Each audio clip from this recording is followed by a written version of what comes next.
Okay, we are live. Hello, good afternoon, and welcome back to another AILET marathon session. Today's agenda is critical reasoning. I'll be your host. My name is Govind Singh. Most of you already know me. People who are here on the stream, please give me a response in the chat box and then we shall start.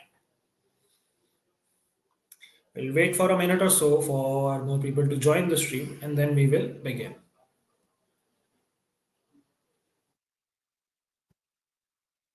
Sharve is here, Raj Nandini is here, Riddhi is here. Hello, guys, welcome back. I'll quickly share the presentation with you all. Okay. I hope I'm audible and visible along with my presentation to everyone. If that is true, please give me a yes in the chat box. If you all can hear me out loud, if you all can see me, if you all can see the presentation. A quick yes in the chat box so that I know everything is working all right. Rajnandini saying, sir, is there a chance for AILET 25 to have a similar pattern to AILET 23? Again, there is always a 1% chance for a pattern change or some element of surprise. In case of AILET, the chance increases to 5 to 10% because AILET is notoriously known for giving surprises, but 90 to 95% chance that the pattern would be the same as 2024 because there has been no explicit information regarding pattern change. So we'll keep our reference point to be the AILET 2024 paper only. ठीक है but yes I would still suggest be prepared for every possible situation. Good afternoon Deeptakshi, Shivain, Samarth, Sarva, Anusha, Riddhi, Vivan, Rajnandini, Medhansh, Ashi, Sharve and Vivan. Okay, ठीक है. We have a few people on the stream. I'll wait for a minute or so. Delson is here. Good afternoon. Neve. Ciao. Let's look at the agenda. Agenda is pretty much the same as the previous session which we had together. To make use of your time in a productive way, to reduce your stress and anxiety a little bit, and revise the concepts of logical reasoning. I was recently checking out the 24 paper, and it had quite a huge chunk of critical reasoning based questions. And when I looked further, I realized that most of them are from these four topics: assumptions, conclusions, inferences, and strengthening and weakening. So these are the four topics which we would be covering in detail in today's marathon. I would give you the theoretical brief very quickly, although we have discussed this in respective classes of these particular topics as well as the CLAT marathon, but still a very quick refresher on the conceptual understanding, and then we would be solving a lot of questions today, primarily on these four topics. So that is the plan. Now, talking about the strategy, what should be your strategy for the logical reasoning section? Although we have discussed this a little bit, but there might be new people on the stream. And just to reiterate, okay, I can see Shubhangi, Kashvi, Shreyansh. Good afternoon, guys. Iptakshi is saying 24 syllogisms were pretty easy. They were pretty quick to solve. We are expecting something similar this year as well. I'm hoping that there would be 5 to 10 syllogisms based questions. And syllogisms, if you know the idea, they are pretty easy, pretty quick to solve, as Deeptakshi rightly said. Sharve is saying, can we have revision of syllogs? I have not put in questions of syllogs in the presentation, but sure, we can have a quick revision of syllogs as well. I don't mind that. Did you guys do syllogs in the analytical reasoning marathon with Gaurav sir? Did you guys do syllogs there? Yes or no? Yes, no, yes, no, very quickly. How many of you attended the analytical reasoning marathon? No. Okay. All right. That's a bummer. If I would have been knowing this, I would have definitely put questions of syllogism because syllogism is a little important from AILET perspective. Nevertheless, I'll take care of it in today's marathon. Don't worry, I got you covered. Syllogisms भी करा दूंगा मैं आपको. Although it's not in the PPT, but I'll take 5 minutes का break. तब मैं आपके लिए questions भी arrange कर दूंगा and we'll do it. ठीक है, so nothing to fret. We have 35 odd people on the stream. If you all are ready to start, quickly give me a ready in the chat box. Let's give this an enthusiastic start. Today is the last day of AILET marathons. We have been doing this from the past 4 days and it is coming to a close. AILET is very close now, just day after tomorrow. You would be sitting in the exam hall at this point of time, and I'm hoping that you will be very confident in solving the questions and would do your best. So जल्दी से मुझे एक ready in the chat box दे दो and we shall start. ठीक है, आप लोग को आज थोड़ी energy high रखनी पड़ेगी because I need that. They're saying just wanted to ask if AILET question book answer key also often has errors. Marginally less than CLAT. Very rarely it has been seen that there have been glaring errors in AILET. Most of the time it has been very smooth. But even if there are any small errors, they are very prompt to accept objections and give marks to both the correct options. ऐसा दो तीन बार हुआ है AILET में कि when two of the options both of them seem correct. For example, B and C seem correct. They are given marks both for both B and C. So AILET is a little bit more, I would say, reliable and student friendly in terms of conducting the exam. So you don't need to worry a lot about AILET. But again, there can be any possible situation. So be mentally prepared for every case scenario. Samarth is saying, can we also do flaw-based questions? I check the paper. Usually, flaw-based questions नहीं पूछे जाते, but I'll give you an overview. We can do a quick recap of flaw-based questions as well. I don't mind that. जो भी आप लोगों को topics आज करने हैं, this marathon is for you guys and for your benefit. So जो भी करना है मैं करा दूँगा, ठीक है? I don't mind it. All right, chalo. Everyone is ready. Let's begin without any further ado. It's 3:06. And India का performance day one of Border Gavaskar trophy के सेकंड टेस्ट पे काफी ज्यादा खराब रहा है, तो उस वजह से I am a little sad, but still keeping the spirits high, hoping that Jassi भाई would bring us back because we believe in Jassi भाई, game changer player he is. People who know the reference, but ठीक है, चलो logical reasoning section की बात करते हैं from an AILET perspective. So all of us know the pattern, 70 questions which includes critical reasoning, analytical reasoning and legal.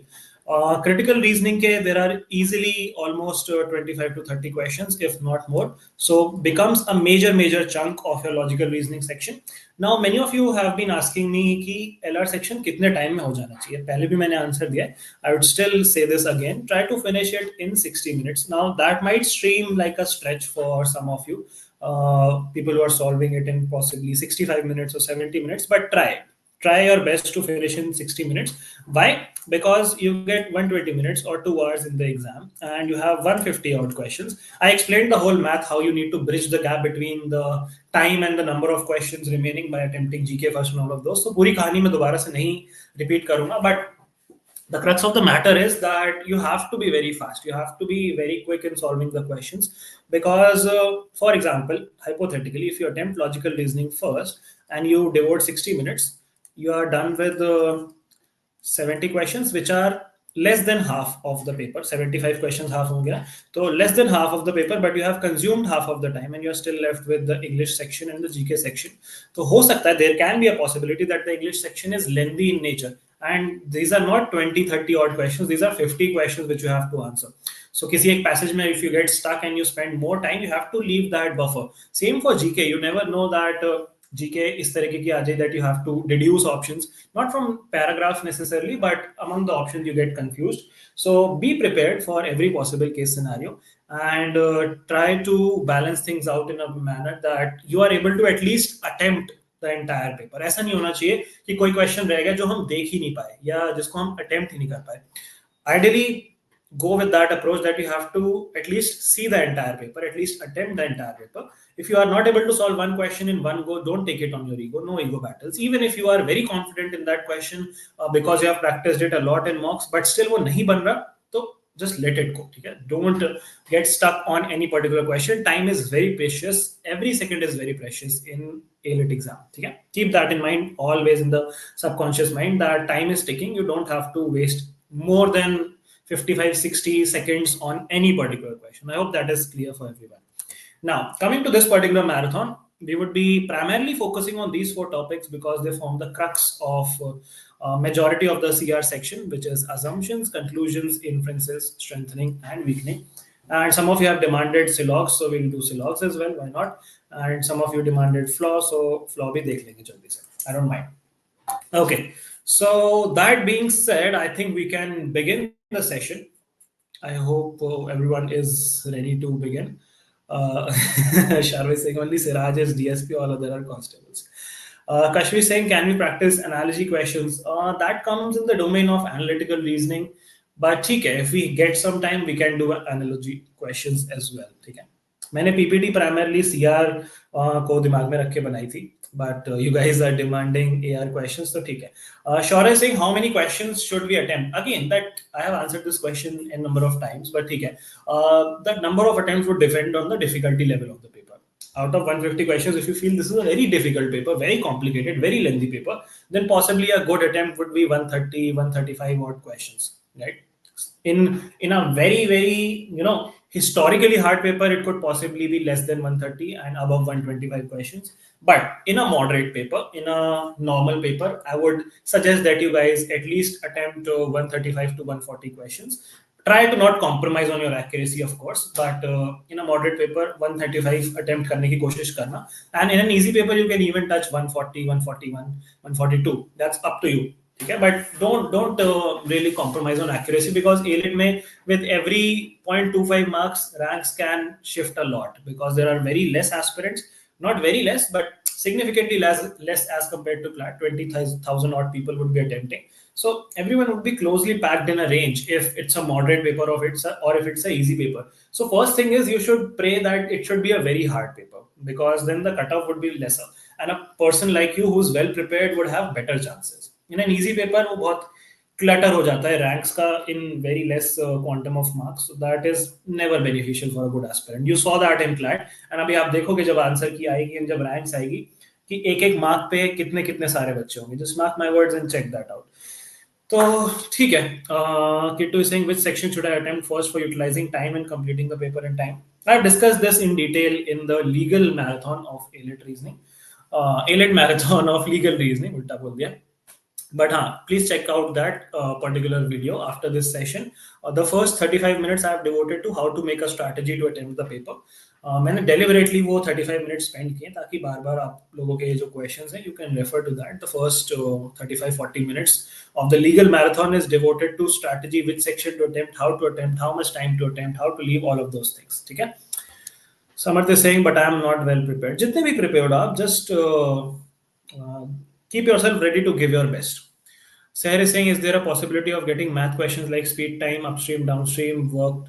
There is a slight possibility. I would not reject the possibility at all, but less probability is what I would say. How accurate is the CL score and rank predictor?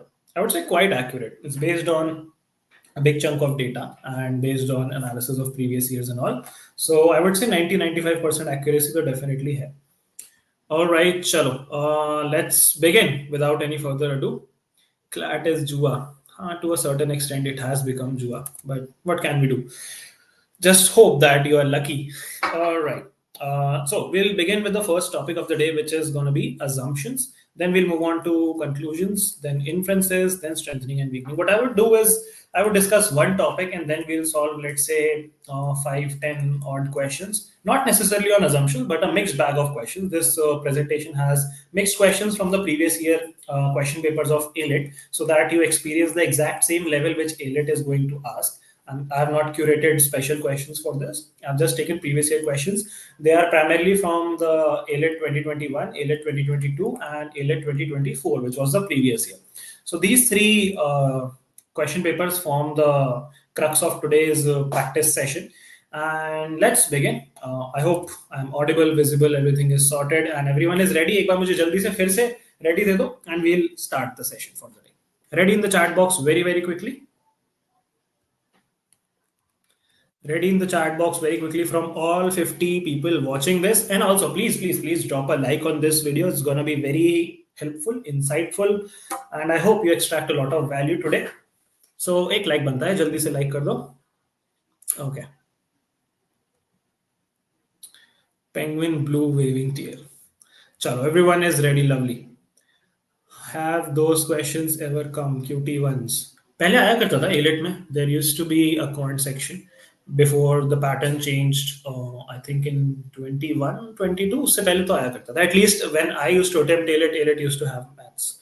चलो, let's begin. AILET 2024 के questions आने वाले हैं after this slide. So we'll discuss assumptions first, the concept of assumptions. Although we have discussed this n number of times, but it's never enough.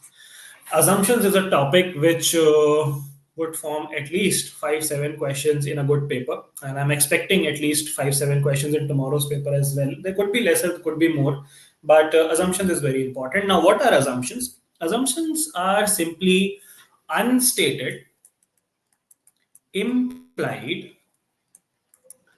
or hidden logics, logic-based, let's say, sentences, which form a link between your premise and conclusion, which form a link, which form a foundation, which form a bedrock, which form a bridge, whatever you may call it. But assumption is simply which connects your premise to a conclusion in such a manner that without the assumption, your whole argument, which is comprised of premise plus conclusion, falls apart or does not make sense. Example time. Um, I bought a decathlon bottle for 100 rupees. Decathlon, okay, confuse हो गया मैं example में, पुराना वाला example ही लेते हैं चलो। मैं नया एग्जांपल याद आएगा तो मैं बताऊंगा आपको, पर ठीक है। द पुराना example which I always give is I study every day for the CLAT exam. ठीक है चलो ये वाला लेते हैं। I bought this bottle from decathlon because I believe this bottle would last me very long because I believe this bottle is very durable. ठीक है, so that is my example. I bought a decathlon bottle because I believe they are durable. So यहाँ पे assumption is simple that people who buy decathlon bottles believe that they are durable, because if they won't believe they are durable they won't buy the bottle. पुराना example जो मैं आपको देता हूँ वो ये है कि I study every day for the CLAT exam, therefore I have a better chance of cracking the CLAT exam. तो यहाँ पे assumption simply यही होता है कि people who study every day for the CLAT exam have a better chance of cracking the CLAT exam. So basically जो आपके premise को conclusion से link करे, premise क्या होता है सबसे पहले अगर आपको नहीं पता, if you are new to this stream or watching me for the first time, premise are simply factual statements. Facts, evidence, statements, तो बस आपको बताते हैं कि क्या चल रहा है, what is happening, they tell you the what, and then what is your conclusion. Your conclusion is why the author is saying something, what is the main point of the author. Conclusion पे हम detail में बात करेंगे इसके बाद, but for now conclusion is what the author is trying to convince you of, what the author is trying to establish. ठीक है, क्या हम कंक्लूड करना चाहते हैं, what is our main thing, and premise are supporting facts and supporting statements. जैसे मैं conclude करना चाह रहा था कि I would have a good rank in CLAT, and उसके लिए मैंने सपोर्टिंग एविडेंस क्या दिया कि I study every day for the CLAT exam. ठीक है, सिंपल. अब यहाँ पे अजम्पशन क्या था हमारा, अजम्पशन हमारा लिंक था which is people who study every day have a better chance. अब यहाँ से हमें क्या पता चलता है, यहाँ से हमें पता चलता है कि there is always a link between the premise and the conclusion, and that link is called assumption. Now, to understand it from a visual perspective, imagine a building. Okay, this is a building which somewhat looks like the White House, but a very poor drawing. So you need to have a foundation of the building. That is your assumption on which the building stands, the foundation of the building. Then you have your pillars on which your main structure lies, which is your pillars or premises. These are your things which support the main structure, and your main structure is your conclusion. So this is how you can always visually remember ki how they are related to each other. Conclusion क्या होता है, main structure, premise is supporting arguments and facts, and your assumption is the bedrock, the foundation which holds everything together. Now that being said, अगर हम assumption को हटा दें, अगर हम building की foundation निकाल दें, तो building would collapse. Similarly, when you negate an assumption, your argument collapses. And if that does not happen, that means that is not a valid assumption. A valid assumption needs to collapse the argument if it is negated or if it is taken, withdrawn. So that is a quality of a valid assumption. Now, there are few more things which you need to keep in mind while looking at questions of assumptions. Firstly, of course, you would be identifying the premise and the conclusion in the argument. Secondly, you would be finding out what is the missing element, what is the bridge which is joining the two. Thirdly, you would be checking what is your question expecting out of you, what is the scope of your particular question, which particular paragraph is it correlating to, which particular logical argument is it correlating to, because in a paragraph there could be multiple logical arguments, there could be argument A, B, C. आपको बताना है, आपको पहले check करना है कि argument A की बात हो रही है क्वेश्चन में, B की बात हो रही है या C की बात हो रही है. डोंट गेट कंफ्यूज कि आर्गुमेंट ए की बात हो रही है और आपने आर्गुमेंट बी का assumption बता दिया. Don't do that. Check the scope of the question always. Read the question slowly. Now, एक और चीज which you need to keep in mind is checking whether the assumption is not a restatement or an inference. Both very important things. This is where most aspirants go wrong in questions of assumptions, that they confuse it with an inference or they confuse it with a restatement. अब हमें क्या लगता है कि assumption जो है, जो author ने अज्यूम किया, जो ऑथर ने लिख दिया पैसेज में, वो assumption हो गया. एंड जो चीज जो option A B C D में से सबसे ज्यादा मैच कर रहा है in terms of wordings with the passage और विद द पैराग्राफ, वो हमारा assumption हो जाएगा, वो हमारा आंसर हो जाएगा. In most cases of other exercises like conclusion, inferences, that can be a possible way to go about it. But in questions of assumptions, always remember, assumptions are unstated. In 99% of the cases, assumptions are implied. Assumptions directly mentioned नहीं होते हैं in the paragraph or the passage. Assumption is something which you have to dig out because it's in the foundation, because it is hidden. So make sure that you stay away from restatement. अगर passage में already लिखा हुआ है, मान लो, let's take the example which I take, कि environmental pollution is increasing and the major cause behind them is stubble burning, and we need to do something about it so that we can get rid of the pollution. Government is looking at various measures. ठीक है, ये मान लो आपका simple एक logical argument है. अब यहाँ पे assumption क्या बनेंगे? बहुत सारे assumption बन सकते हैं, that pollution has bad effects or pollution needs to be curbed in order to reduce health effects, all of those things. But क्या ये चीजें mentioned है पैराग्राफ में? क्या मैंने ये facts आपको बताया कि pollution हमें कम करने की जरूरत है? क्या मैंने आपको बताया कि pollution से hazardous health effects हो सकते हैं? नहीं, मैंने नहीं बताया ये. But this is implied, this is unstated. इसीलिए तो हम pollution कम करने की कोशिश कर रहे हैं, ताकि हमारे जो health effects हैं वो कम हो, environmental effects हैं वो कम हो. So this is not something which is a restatement. This is not something which you infer. Inference क्या होता है? Inference is something which you observe. You make a logical observation based on the given set of facts, given set of statements. कि जैसे मैं आपको गाड़ी वाला example देता हूँ हर बार. I give you the car example that you are driving in a car, you stop at a red light, you hear a loud bang sound, and then you infer what could have happened. You infer that it could be a car crash, you infer that it could be a bomb, you infer that it could be anything. So that is something which happens after you have observed the set of facts, you have observed the set of statements and evidences given. Whereas assumption comes before. Assumption, foundation बाद में कैसे आ सकती है? Foundation सबसे पहले ले करते हो ना building के लिए. तो assumption is the first thing which comes. उसके around there are supporting facts which are premises. उसके ऊपर there is the conclusion which is based. Correct? So beware that you are not choosing an inference, you are choosing an assumption, and also beware that you are not choosing a statement which is a restatement of something which is already mentioned in the passage. ये दो चीजें आपको बिल्कुल ध्यान रखनी है. तीसरी चीज, of course, there is the negation rule, that you would try to negate the assumption and check whether your argument still holds true, yes or no. If it does not hold true, then your assumption is correct. If it still holds true, तो फिर वो कैसी foundation हुई? अगर argument उससे हिल ही नहीं रहा उसको हटा देने से, तो फिर that means it's not a valid assumption if your argument still holds true. ठीक है? So ये तीन प्राइमरी चीजें you would be focusing on when solving questions of assumptions. एक दो और माइनर चीजें होती हैं जो मैं आपको जल्दी से बता देता हूँ. First is degree of certainty, second is past, present and future. ठीक है, first thing is you would always prefer those assumptions which talk in the same timeline. अगर प्रेजेंट की बात चल रही है तो your assumption would ideally also be in the present. Past assumption नहीं होगा कि पास्ट में ऐसा ऐसा हुआ था, या फिर फ्यूचर assumption नहीं होगा कि आगे ऐसा ऐसा हो सकता है. ठीक है, try to base your assumption based on what timeline is being followed in the passage or in the logical argument. Secondly, degree of certainty essentially means कि किस level of certainty से author is giving you those evidences or statements. If the author is confused, dicey, unsure, then your assumption could also be having words like maybe, possibly, could be a possibility, on those lines, है ना? But on the other hand, if your argument is very concrete, if your argument is very solid, if your argument has a lot of weight, if your author is very enthusiastic about your arguments, your assumption would also be your assumption has to be very solid, because अगर आप एक solid conclusion बना रहे हो, यानी कि your main structure is solid, तो your foundation also has to be solid.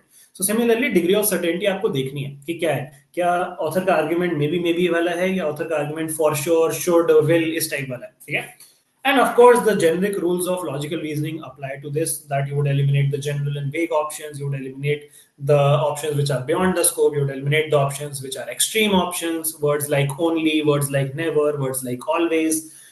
Then, of course, you would be eliminating the options which are going on a different tangent, which are sidetrack options, which are alien options, whatever you may call it.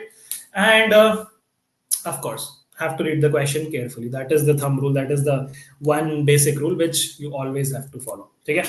So I believe the theoretical concept of assumption is clear to everyone. If yes, can I have a very quick yes in the chat box? Ishita is saying inferences are also unstated. Yes and no. There can be stated inferences. There can be unstated inferences. You would have to make that distinction.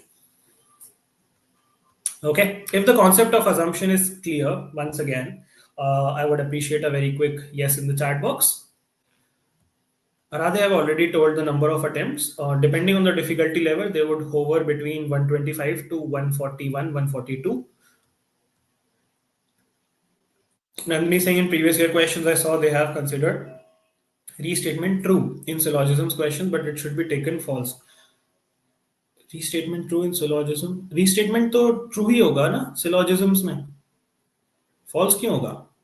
अगर मैं बोल रहा हूँ all apples are oranges और मेरा conclusion है restated कि all apples are oranges तो वो तो ट्रू हुआ ना how can it be false और probably I am not getting your question ठीक है चलो all right so we are done with the first concept of assumption that being said let's solve some questions now not necessarily assumption questions but a mixed bag of questions उसमें कुछ कुछ assumption के भी होंगे let's begin with the first question चलो assumption का ही आ गया सबसे पहले lovely. So I would be solving the questions along with you. मैंने पहले solve नहीं किए हैं ये questions. I don't have access to the answer key, official answer key as well. So we'll solve them together and we'll check. ठीक है? Let's do this.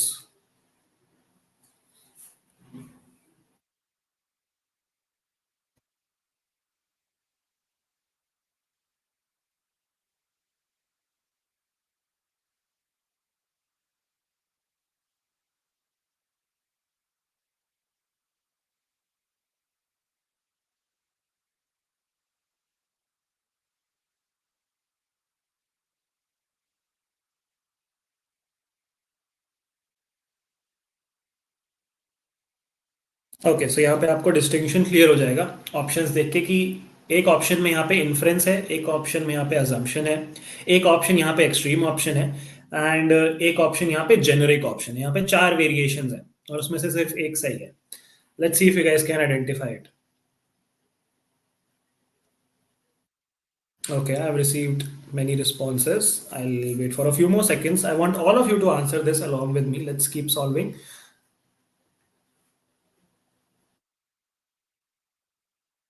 All right, chalo, let's check this out. Sharve saying used elimination. ठीक है elimination is fine as long as it is satisfying the negation rule वो एक बार जरूर check करो आप in every question of assumption even if you are sure that you have eliminated correctly please check the rule of negation. Frankly, technology is often baffling to me. Luckily, I have kids who delight in parenting me, advising, explaining, guiding on all things digital. But studies suggest that this helpfulness might not be beneficial. Grappling with new and baffling things forces the aging brain to work in novel ways. Recent study in Texas shows that 200 elderly adults found that those who engaged with technology had better cognition and memory than their non-engaging peers. Cool. Which of the following assumption is made in the above passage? Elderly adults are technology averse. Really? Are all elderly adults technology averse? No, the author is trying to grapple with technology. So this is definitely a vague or incorrect option. All elderly adults are incapable of understanding technology without significant help. Again, extreme option, not correct. C is at present technology is designed in a manner that most elderly adults find difficult to work with. Correct. This is a very valid assumption on the basis of which all of this has been given. Elderly adults must engage with technology as it improves their health. Now you might get confused that, okay, this makes sense. This is also correlating with the paragraph, but is this an assumption or is this an inference? This is a very classic example of an inference. And many students would get confused with this option, but you guys should not. Okay? Assumption comes before. अब इसको अगर आप negate करके देखो, at present technology is designed in a manner that most elderly adults don't find it difficult to work with, then would this even make sense that they are beneficial in cognition and all of those reports? All of this does not make sense because if technology is easily accessible to adults, then why would we even be talking about all of this? Okay, so good job. Good start to our first question. Let's do question number 82. Again, an assumption question. Let's go for it.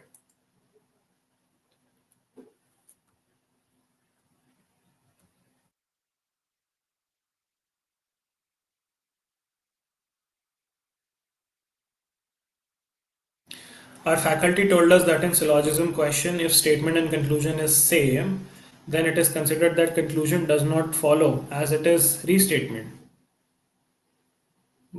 Did you ask the logic behind it? I mean, ठीक है, I respect whatever your faculty has told you, but there has to be a logic behind it, right? If you cannot be convinced with logic, then I don't think so that holds a lot of value.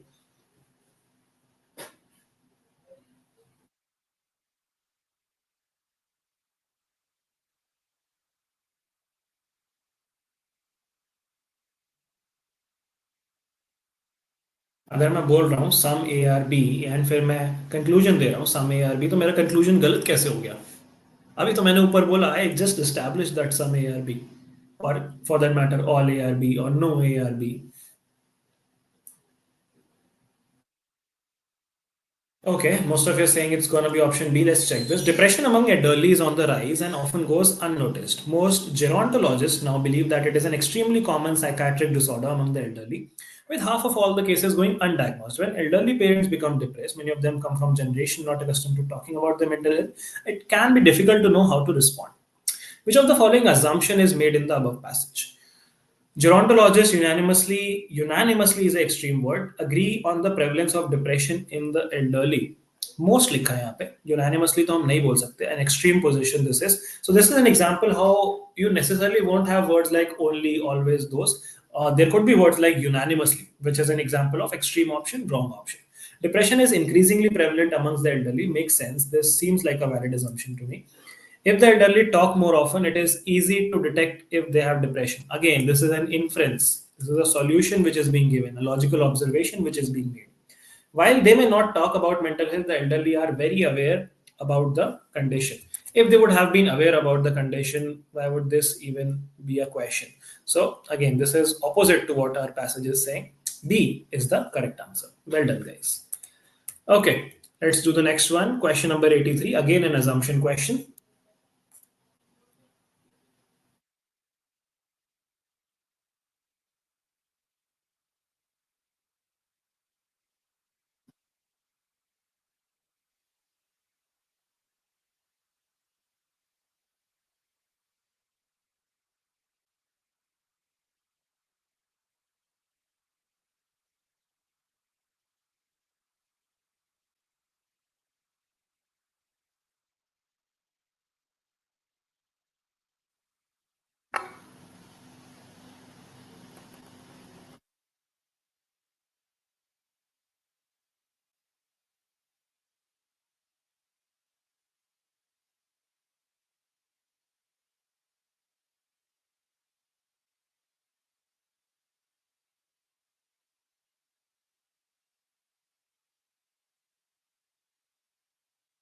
Sharve is saying, what if all is written in place of most in the passage? You're talking about this particular question? Okay, let's check out. Most of you are saying that it's going to be option number B. Let's check. No, no, these are not GMAT questions. Yeah, these are previous year questions. AILET 2024 questions and AILET 2022 questions. अभी वाले जो चल रहे हैं, these are 24 previous year questions. Chalo. Players have long been able to buy virtual items with real money in video games, such as special weapons and features, but Nintendo raised the ire of parents and regulators in 2018 when it added so-called loot boxes, a virtual lottery for in-game items to its kid-friendly game Animal Crossing Pocket Camp. That same year, US Fed Trade Commission said it would investigate loot boxes, which critics liken to a slot machine or a scratch ticket that's more accessible to children. The video game industry pushed back hard, arguing that loot boxes are an integral part of the strategy and skills players use to compete. Passage assumes what? Video game industry's sole purpose is to maximize profit via active exploitation of players through any means possible without consideration as to the age of the player. Seems a little harsh. Let's check the other options. There are no limitations in US as to who can make an in-game purchase since children have access to loot boxes. Seems about right. Also aligns with the facts in the question. The highest utilization of loot boxes happens in Nintendo's game. This is an inference, and we do not have enough evidence to even infer this, but definitely cannot be the assumption here. By choosing to investigate the matter, the US FTC has expressed its displeasure at presence of loot boxes in video games. Again, seems like an inference rather than an assumption. We do not know that they have expressed their displeasure or not as well. So I would eliminate this. This also seems way too extreme. Out of eliminating all of them, B seems to be the most appropriate, as you guys are saying. क्योंकि अगर इसको हम negate करेंगे that there are limitations in US as to who can make an in-game purchase, since children do not have access to loot boxes, this would not align with the passage because children have access to it. So B seems to be the correct answer. Well done. Question number 84. Okay, this is which of the following conclusions can be properly inferred from the passage? All right. Is the stream lagging a bit? Is it lagging for you guys? Durgesh is saying Sat Shri Akal. So Sat Shri Akal to you too.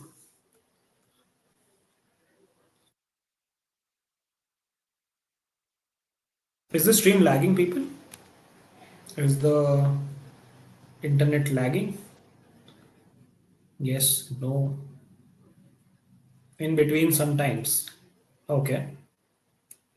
That should not happen. The internet is pretty stable.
Okay. Some people are saying B, some are saying C. Chalo, let's check.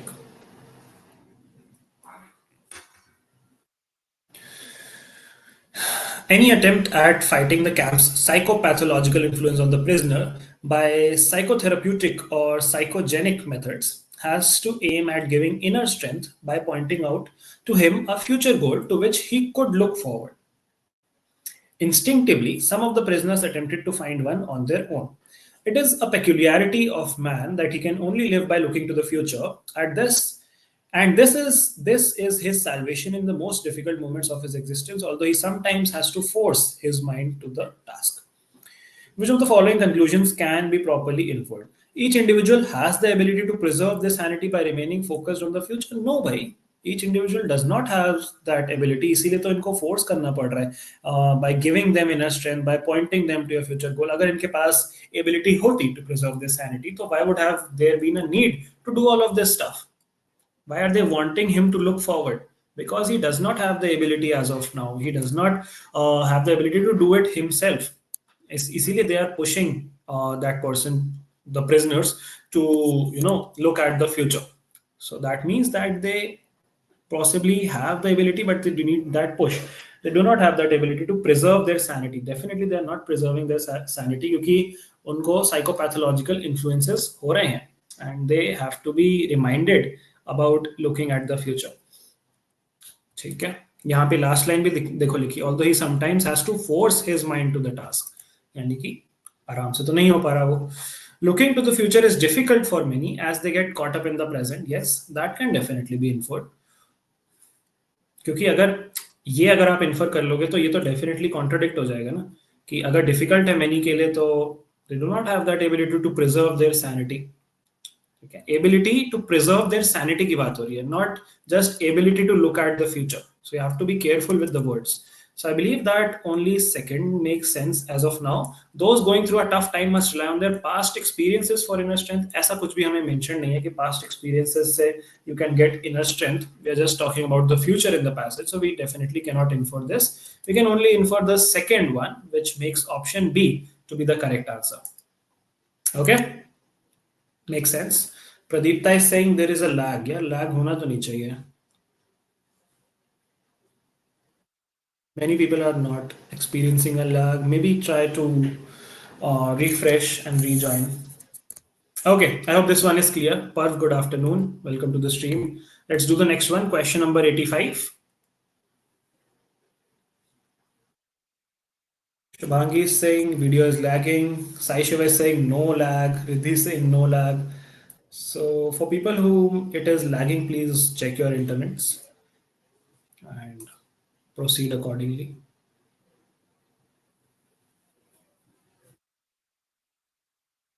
Australia का पहला wicket गिर चुका है. Button notification.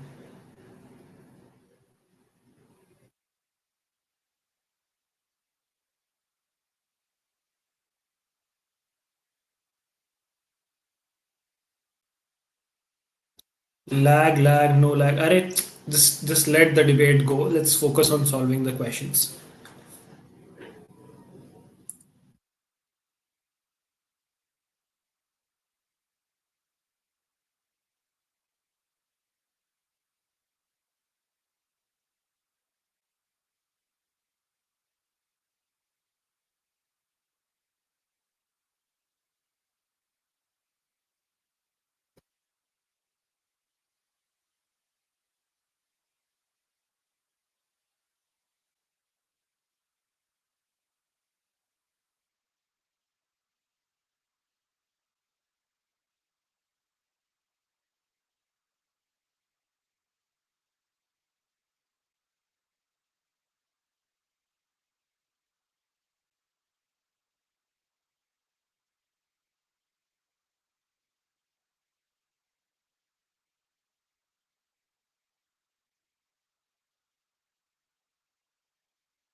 Okay, most people are saying they are going with option number B. Some are saying they are going with option number C. Let's check it out. Problem with eugenics and genetic engineering is that they represent the one-sided triumph of willfulness over giftedness, of dominance over reverence, of molding over beholding. But why, we may wonder, should we worry about this triumph? Why not shake off our unease with enhancement as so much superstition? What would be lost if biotechnology dissolved our sense of giftedness? Which of the following conclusions can be properly inferred from the passage? Genetically engineered kids would be ungifted. Can we infer this from the passage? Not really. Not really. Genetic engineering might make people more focused on controlling things and less respectful of natural abilities. Yes, that is the whole debate which is going on. We can definitely infer this. Controlling and dominating abilities through genetic engineering should be seen as natural part of human progress. Interesting. Controlling and dominating abilities through genetic engineering should be seen as natural part of human progress. I mean, that is what the author is also saying. But why, we may wonder, should we worry about this triumph? Why not shake off our unease with enhancement, which is progress, as so much superstition? What would be lost if biotechnology dissolved our sense of giftedness? He's just asking questions here. He's not giving us conclusive evidence as to this should be seen as a natural part of existence, a natural part of human progress. So, I mean, this could be a rhetorical question where the author is convincing you of believing this, but it could also be a question where he's trying to have an internal debate or with someone else. So again, I cannot infer this properly. So I would not go with this particular inference. I would just go with the second inference and would choose option number B, which is only two. Okay? I cannot infer this with certainty. And that is why. Although it seems like a valid inference from what the author has said, but again, the certainty aspect is a little questionable here. Okay, option B seems to be the correct answer. Okay, chalo. Let's go to question number 90. Again, an assumption question.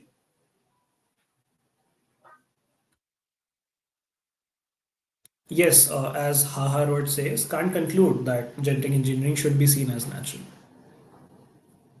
I have no evidence. It's just a sweeping statement.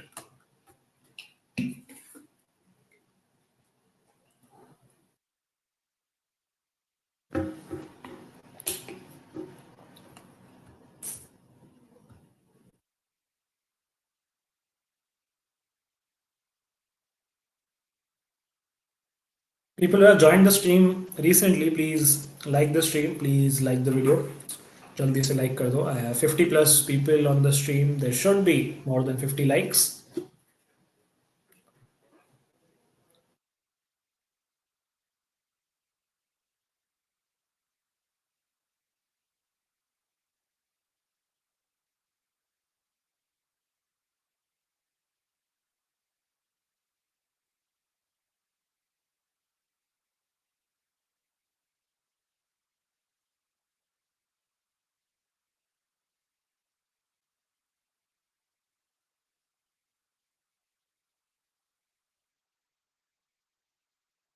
Okay. Almost all of you are going with option number D. Let's check it out very quickly. Excessive use of mobile phones has been associated with a range of health issues. Prolonged screen time and constant connectivity can lead to physical problems like eye strain, neck and back pain, and disruptive sleep patterns. Additionally, excessive use of mobile phones raises concerns about the potential long term health effects of exposure to electromagnetic radiation. Therefore, one should not use mobile phones. Which of the following assumption is made in the above passage? One should not use anything, the excessive use of which can cause health problems.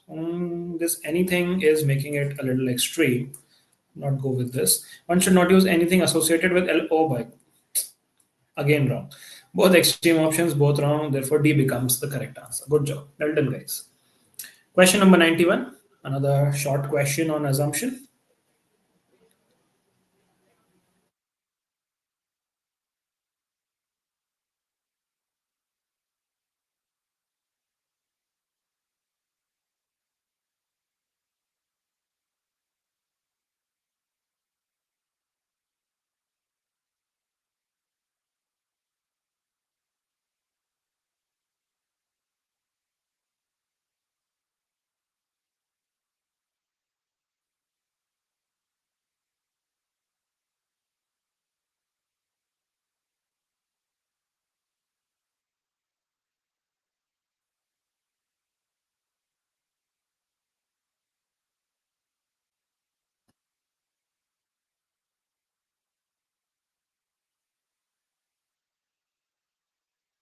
Okay. Some are saying B and some are saying C.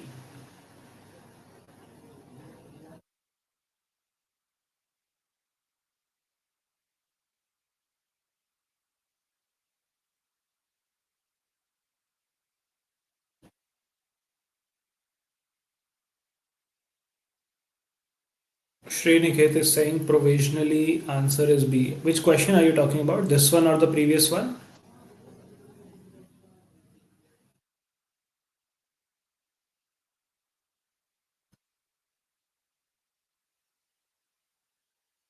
पिछले वाले का बोल रहे हो क्या आप? D है answer? नहीं, हो ही नहीं सकता. No chance. One should not use anything associated with electromagnetic radiation. Cannot be true. Cannot be the assumption. अगर दिया है आंसर की में तो गलत दिया है. लॉजिकली सोचो ना यार. अच्छा, दिस वन. ओके. Okay. चलो, let's check out this one. Dark comedy should be banned. Dark comedy often relies on humor that is edgy and insensitive, making light of serious or sensitive topics such as death, mental illness, or tragedy. It can normalize insensitivity and desensitize people to the gravity of these issues. Over time, individuals may become less empathetic or more willing to dismiss the real life pain and suffering of others as mere punchlines. Which of the following assumptions is made in the passage? Insensitive things should be banned. Are we making this assumption? We are making an assumption that dark comedy can lead to less empathy and all of those things. But are we assuming that insensitive things should be banned? See, when it is just a sweeping statement like insensitive things should be banned, you can assume that there is an all mention, that all insensitive things should be banned. अगर यहाँ पे लिखा होता कि some insensitive things like dark comedy should be banned, then again वहाँ पे restatement वाला पंगा आ जाता. So, according to me, this is not a valid assumption because, again, it's a little extreme in nature.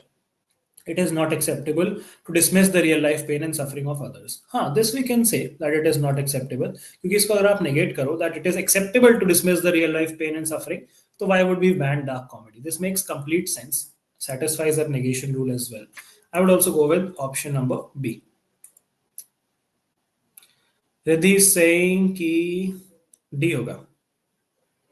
शारवे Singh India's Got Latent ban हो जाएगा. नहीं यार, अच्छा शो है, बैन नहीं होना चाहिए, मुझे तो बहुत पसंद है.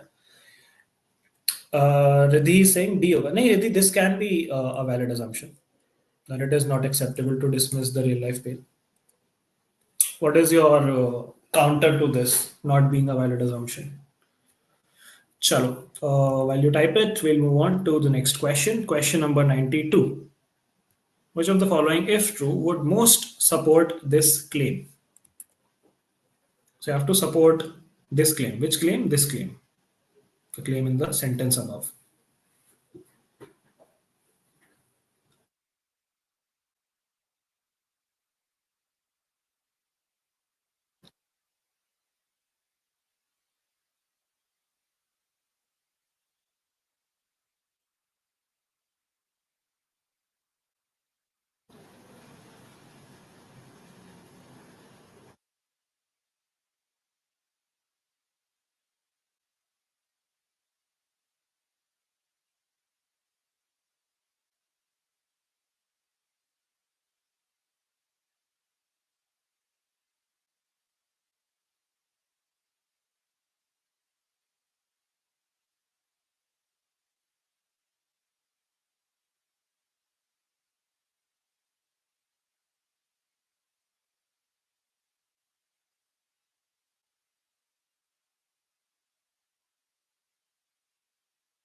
Christine is saying कोर्ट में अगर गलती से गाली निकल जाए तो क्या होगा?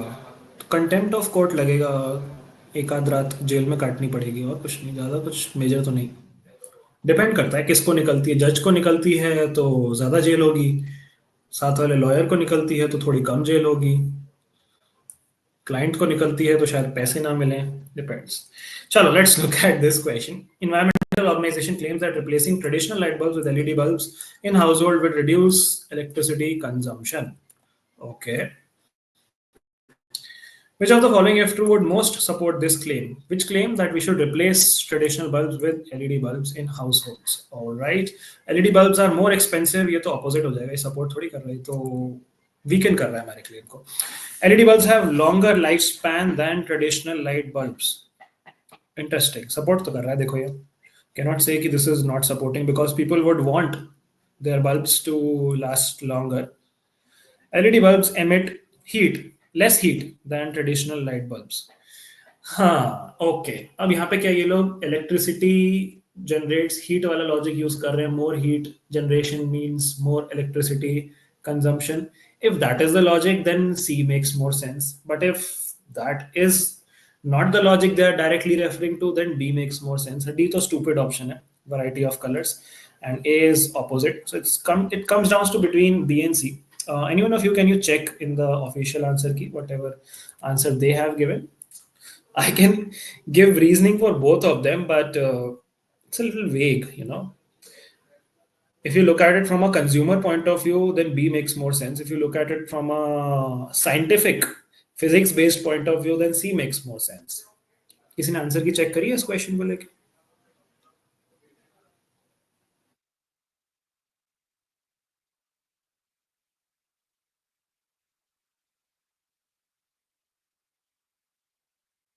Longer lifespan does not necessarily result in less electricity consumption.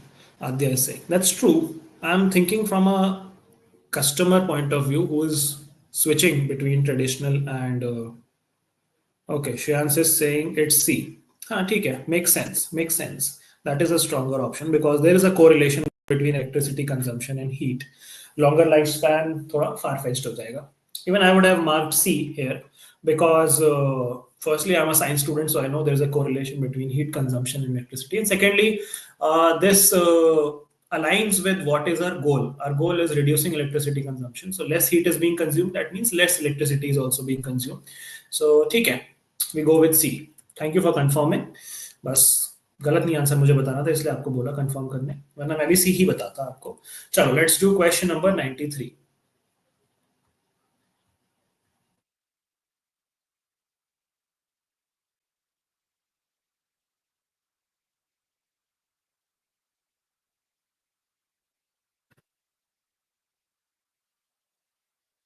हाँ Vivan, that's what I am saying, that B is not wrong. You have to tell which is most supporting the claim. But what is the claim? Our claim is reduction of electricity consumption, right? So more heat means more electricity consumption. B could also mean that B would last longer when kept on continuously. If it's continuously on, then it would mean that more energy would be consumed. I don't think we should make that assumption about it being kept on continuously.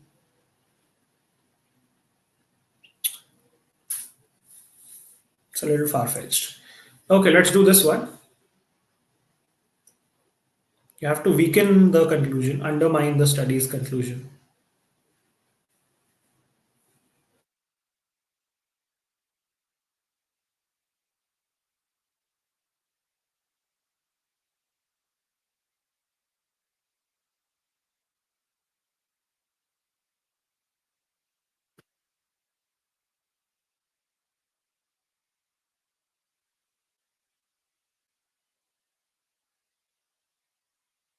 Some are saying B, some are saying C.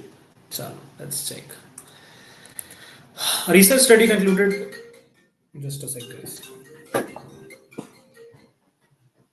Yeah. Research study concluded that regular exercise leads to better mental health. The study found that individuals who exercised on an average for 30 minutes every day reported lower levels of stress and anxiety. Okay.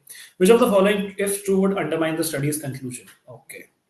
The study included participants from a wide range of age groups. That to supports it cannot be true. Individuals who exercised for longer durations did not report marked decrease in stress and anxiety. Okay, okay. We'll put this in consideration. Study was limited in its geographic scope. Geography का correlation है यहाँ पे. Geographic scope में कितना limit कर रहे हैं ये, that is also a question. Geographic scope है but sample size कितना बड़ा है, we do not know that, but ठीक है, we'll also put this in consideration. Participants who exercised experienced physical injury, ये तो vague option, this is unrelated. So it comes down between B and C. सबसे ज़्यादा weaken क्या करेगा इस चीज़ को कि regular exercise leads to better mental health. क्या ये कि जो लोग लंबे एक्सरसाइज कर रहे हैं उनका डिक्रीज नहीं हो रहा, या ये कि study was limited in its geographic scope?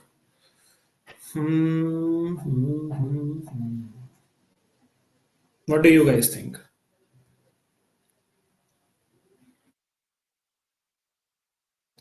Upar is saying limited scope could mean the study is not very reliable. I agree. Srinath is saying because they are saying regular exercise, it's not directly proportional that more exercise is better mental health. It just says regular, not more. Fair enough. That makes sense. B does not matter cause more exercise is equal to better health is not said. Okay, that's also a sound argument. But is 30-minute referred to as a long time? Interesting. B is more general and would apply everywhere. B is more suitable. देखो, B is more contextual and C is more, I would say, broader in its scope as an option. Sriniket is saying, whereas if you take C and suppose study was only in some rich city like Norway, maybe the study is not applicable to other places because facilities might not be available. That could be a correlation. B and C both undermine and weaken. B is a better option as it nullifies the whole argument of exercising to decrease. Even I'm thinking on those lines, Deeptakshi. Okay, काफी debatable है ये question. क्या कोई इसमें official answer की check करके मुझे बता सकता है कि what have they gone with? My take would be it's gonna be option number C. मुझे सी लग रहा है बिकॉज वो स्टडी के रिलायबिलिटी पे क्वेश्चन रेस कर रहा है which I believe undermines it more. And यहाँ पे it's just playing on the nuances, playing on something very specific. But this is hitting the study in a harsher way. Official answer key is option B. अच्छा, ठीक है. Maybe they are using the logic which you guys are giving कि जो अपना contextually more closer है. ठीक है, this is a question which can go both ways and these are the kind of questions which I would probably leave in the exam. यहाँ पे बहुत close है दोनों ऑप्शंस एंड दोनों अंडरमाइन कर रहे हैं, दोनों काफी अच्छे से अंडरमाइन कर रहे हैं. ठीक है, if the answer key is saying B, the logic is going to be that more exercise is not resulting in those benefits, so as a whole the study is not credible enough. That could be a thing. ठीक है, चलो ठीक है, let's not waste a lot of time on such questions. But ठीक है, थोड़ा सा dicey question था ये. Let's go with B. I would have personally chosen C, but ठीक है. 94. हाँ Shri Niket, I get your point.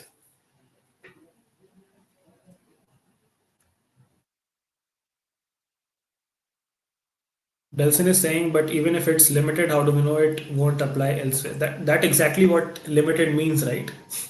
मतलब limited versus universally applicable में यही तो फर्क होता है कि limited is limited to a particular sample size or geographical area. Okay, चलो next करते हैं. Assumption बताना. Which of the following is the most appropriate assumption required by the above passage?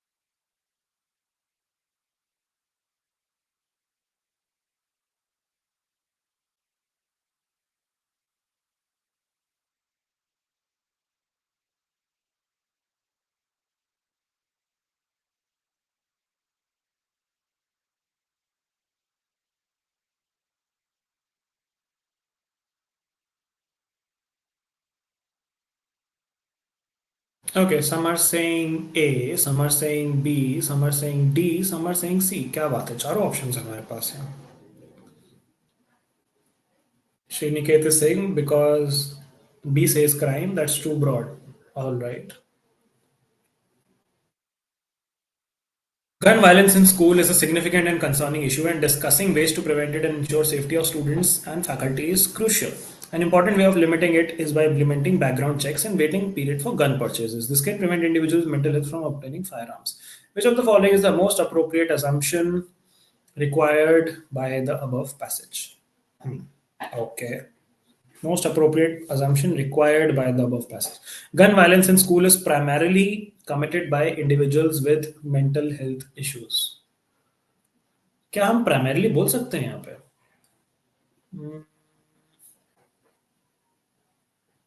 ऐसा कुछ mentioned है which suggests that this would be the primary factor.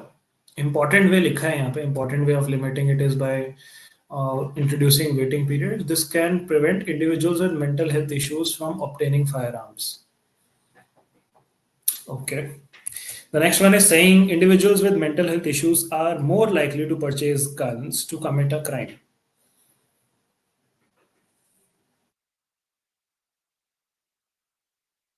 I think this is a valid assumption. More likely, yeah. So it's not extreme in nature. And if you negate this, that individuals with mental health issues are not likely or less likely to purchase guns to commit a crime, this whole mental health wala premise would not make any sense. This would not make any sense to say कि individuals with mental health को firearms नहीं मिलेंगे अगर they are less likely to purchase guns in any way, है ना? तो because it correlates and supports this. अब आप जो कह रहे हो कि this is just talking about a crime, this is specific about gun violence in schools, तो gun violence in school is a subset of committing a crime ना, जरूरी इसमें ये तो कवर हो ही गया ना. So this is true for this as well. I don't think इतना ज़्यादा minutely उसको scrutinize करने की ज़रूरत है. I think B is a valid conclusion. I'm just dicey about A because it says primarily. Now, primarily can go a little extreme. Gun violence in school is primarily committed by individuals with mental health issues.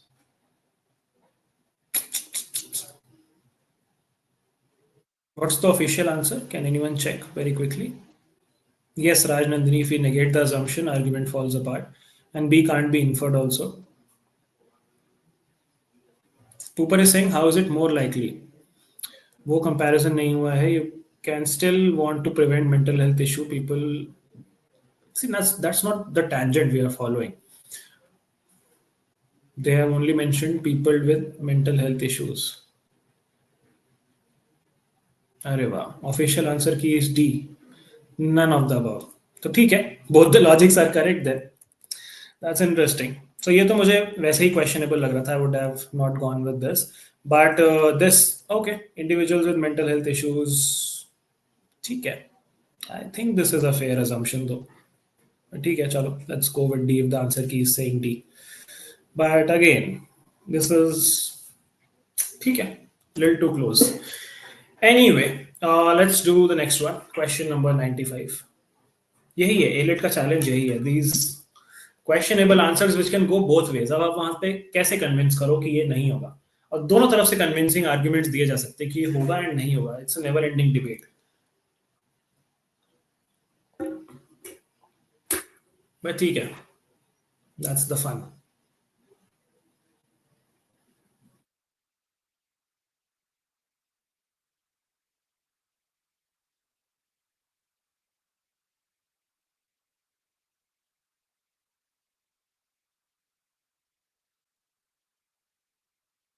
Also please please ensure कि आप लोग answer की सही check कर रहे हो. ऐसा नहीं कि आप गलत चेक कर लो, क्योंकि ऑर्डर आगे पीछे हो सकता है.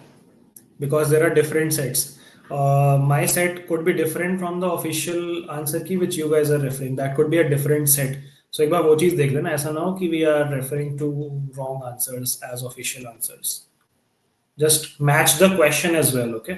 Whenever you are telling me the official answer. Okay. The education system must prioritize critical thinking skills to prepare students for the challenges of the modern world. Which of the following can be inferred? Okay. Critical thinking skills are currently not emphasized. This can be an inference.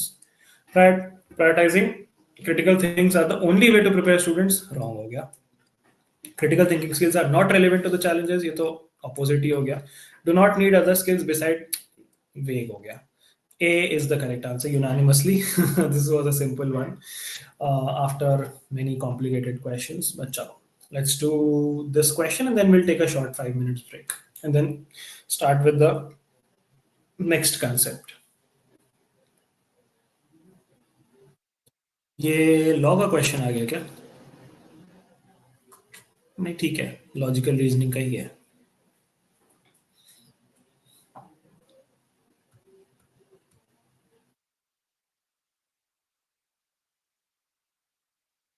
Sriniket is saying, I have a question. Suppose an author says that schools must maintain hygienic bathrooms. Can you directly infer that bathrooms are not being made hygienic in the present? Depends on the context, yeah. Depends उसके आगे पीछे क्या लिखा है. Just from this isolated statement, can go both ways.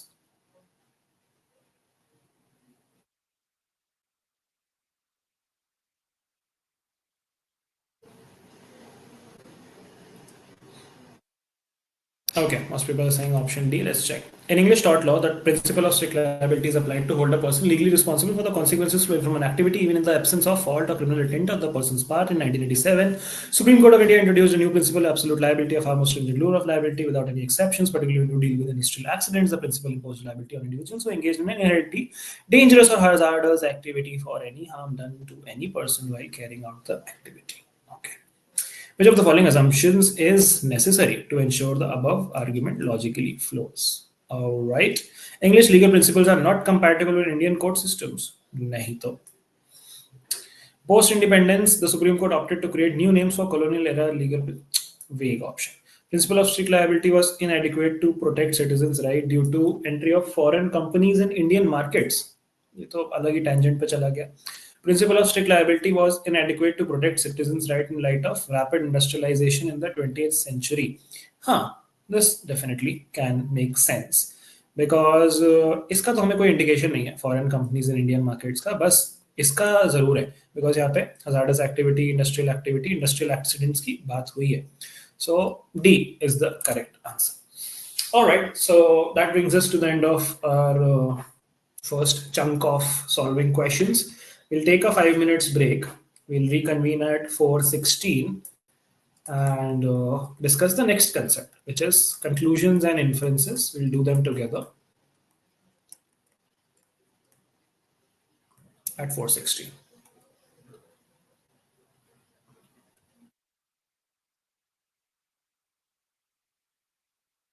Ivan is saying, I see what you mean, Sriniket. Even I understand because पिछला वाला जो question था जिसमें हमने ए आंसर किया, I get that you were using that particular logic कि ये चीज दी है इसका मतलब ये चीज होनी चाहिए कि नहीं. यही ना, यही लॉजिक, यही एग्जांपल दे रहे हो आप कि हमने ये कैसे इन्फर किया कि must prioritize critical thinking skills to prepare student. उससे हम ये कैसे इन्फर कर सकते हैं कि they are currently not emphasize. अब यहाँ पे बाकी ऑप्शंस देखो आप, यहाँ पे हमने एलिमिनेशन भी यूज किया है. Prioritizing critical thinking skills is the only way. Extreme eliminated. Critical thinking skills are not relevant. Going anti eliminated. Do not need other skills eliminated. So यहाँ पे rather than purely logic, यहाँ पे the best out of 4 options seems to be this. But that does not conclude कि अगर आप कोई blanket statement दे रहे हो कि ये करना चाहिए, इसका मतलब ये नहीं कि वो अभी currently नहीं हो रहा. So yes, you are right in your line of reasoning कि this अगर इससे बेटर इन्फ्लुएंस यहाँ पे होता तो this possibly would also have been eliminated, but because the other are worse options, that is why this becomes the right answer. ठीक है, I hope that settles it. Pooper is saying, again, as I said, depends on the paper, but a range I would be looking at would be anywhere between 125 to 142. If the paper is very difficult, 125 में फिर भी करूँगा. The paper is very easy. I would limit myself to 142, 143, not more than that, क्योंकि 4, 5, 6 questions ऐसे होंगे ही होंगे जिसमें either 2 options would be close or you don't know them. तो तुक्का मत मारो. Just make sure you don't do any guesswork. This should be a good range to follow.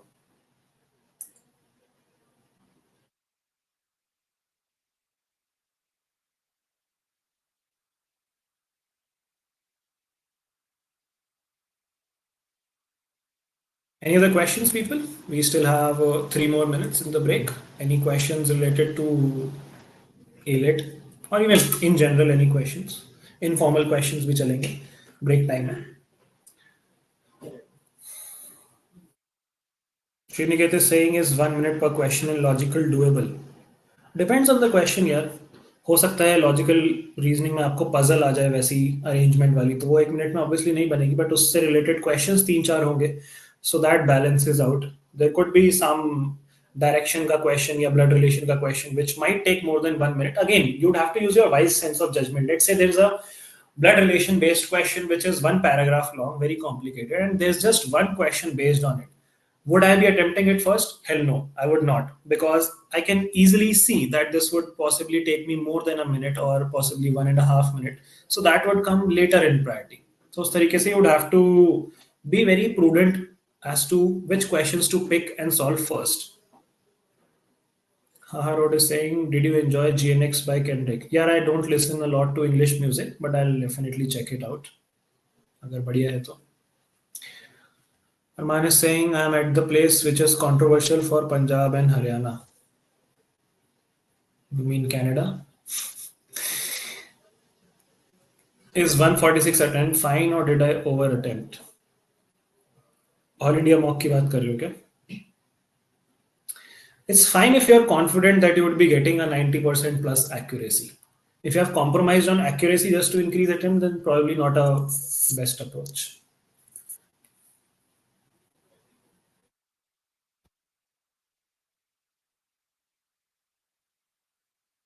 Does CLAT usually fix all their mistakes in answer key? Their provisional answer key is very different from CL answer key at the moment. We are expecting they would fix all the mistakes. Ideally, most of the mistakes would definitely be fixed, but the final call is with them.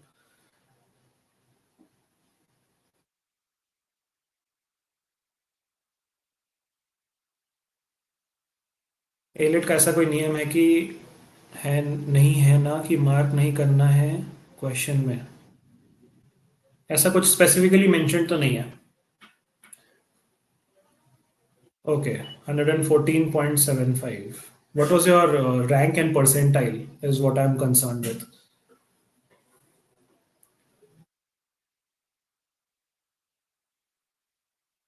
Score तो बहुत अच्छा है, but rank and percentile क्या है?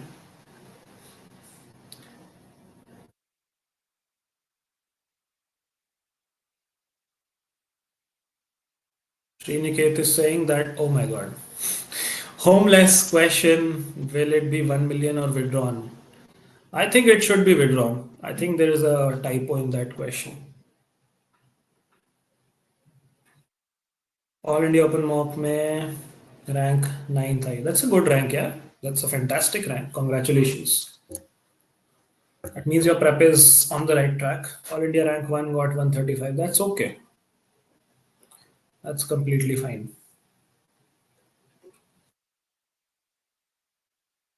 Chalo, break time is over. Let's get back to our session. I hope everyone is back. Cooper is saying what rank is good in mock. If currently you are scoring a rank which is less than 100, then you're all good in the race. Even I would go on to say till 200, you are very solid in the race. But that does not again mean if you are getting 250, you're out of the race. That means that you need to have a little bit of luck on your side on the D-Day and push really hard on the D-Day. So abhi ke liye, don't focus on whatever your ranks are in the mocks. Ab all of that is going to take a backseat. How you perform on the D-Day is going to decide that. बहुत सारे मैंने ऐसे students देखे हैं जो मॉक्स में नहीं आते थे टॉप 200 टॉप 300 में, but they have made it to analyst, made it to NALSA, made it to AILET as well. ठीक है, चलो let's come back to our discussion. What's a good score for moderate difficulty mocks, sir? Again, can't put a number to it. It would be a range. It would be a range which lies somewhere between 90 to 105, depending on how moderate leaning towards easy or moderate leaning towards difficult. But yeah. All right, chalo. Let's come back and do the concept, which is the concept of conclusions and inferences. So more or less मैं आपको समझा ही चुका हूँ when I was explaining assumptions that what are conclusion and what are inferences. But just to reiterate it once again, let's decode what are conclusions. So conclusions are essentially what the author is trying to tell you, what the author is trying to prove, what the author is trying to establish, what is the author's main point. And one major question which a lot of students ask is conclusion mentioned in the passage? Yes or no? What do you guys think? क्या conclusion passage में दिया होता है? Yes or no? Camera is lagging. यार ऐसा होना तो नहीं चाहिए. That is, I don't know why that is happening.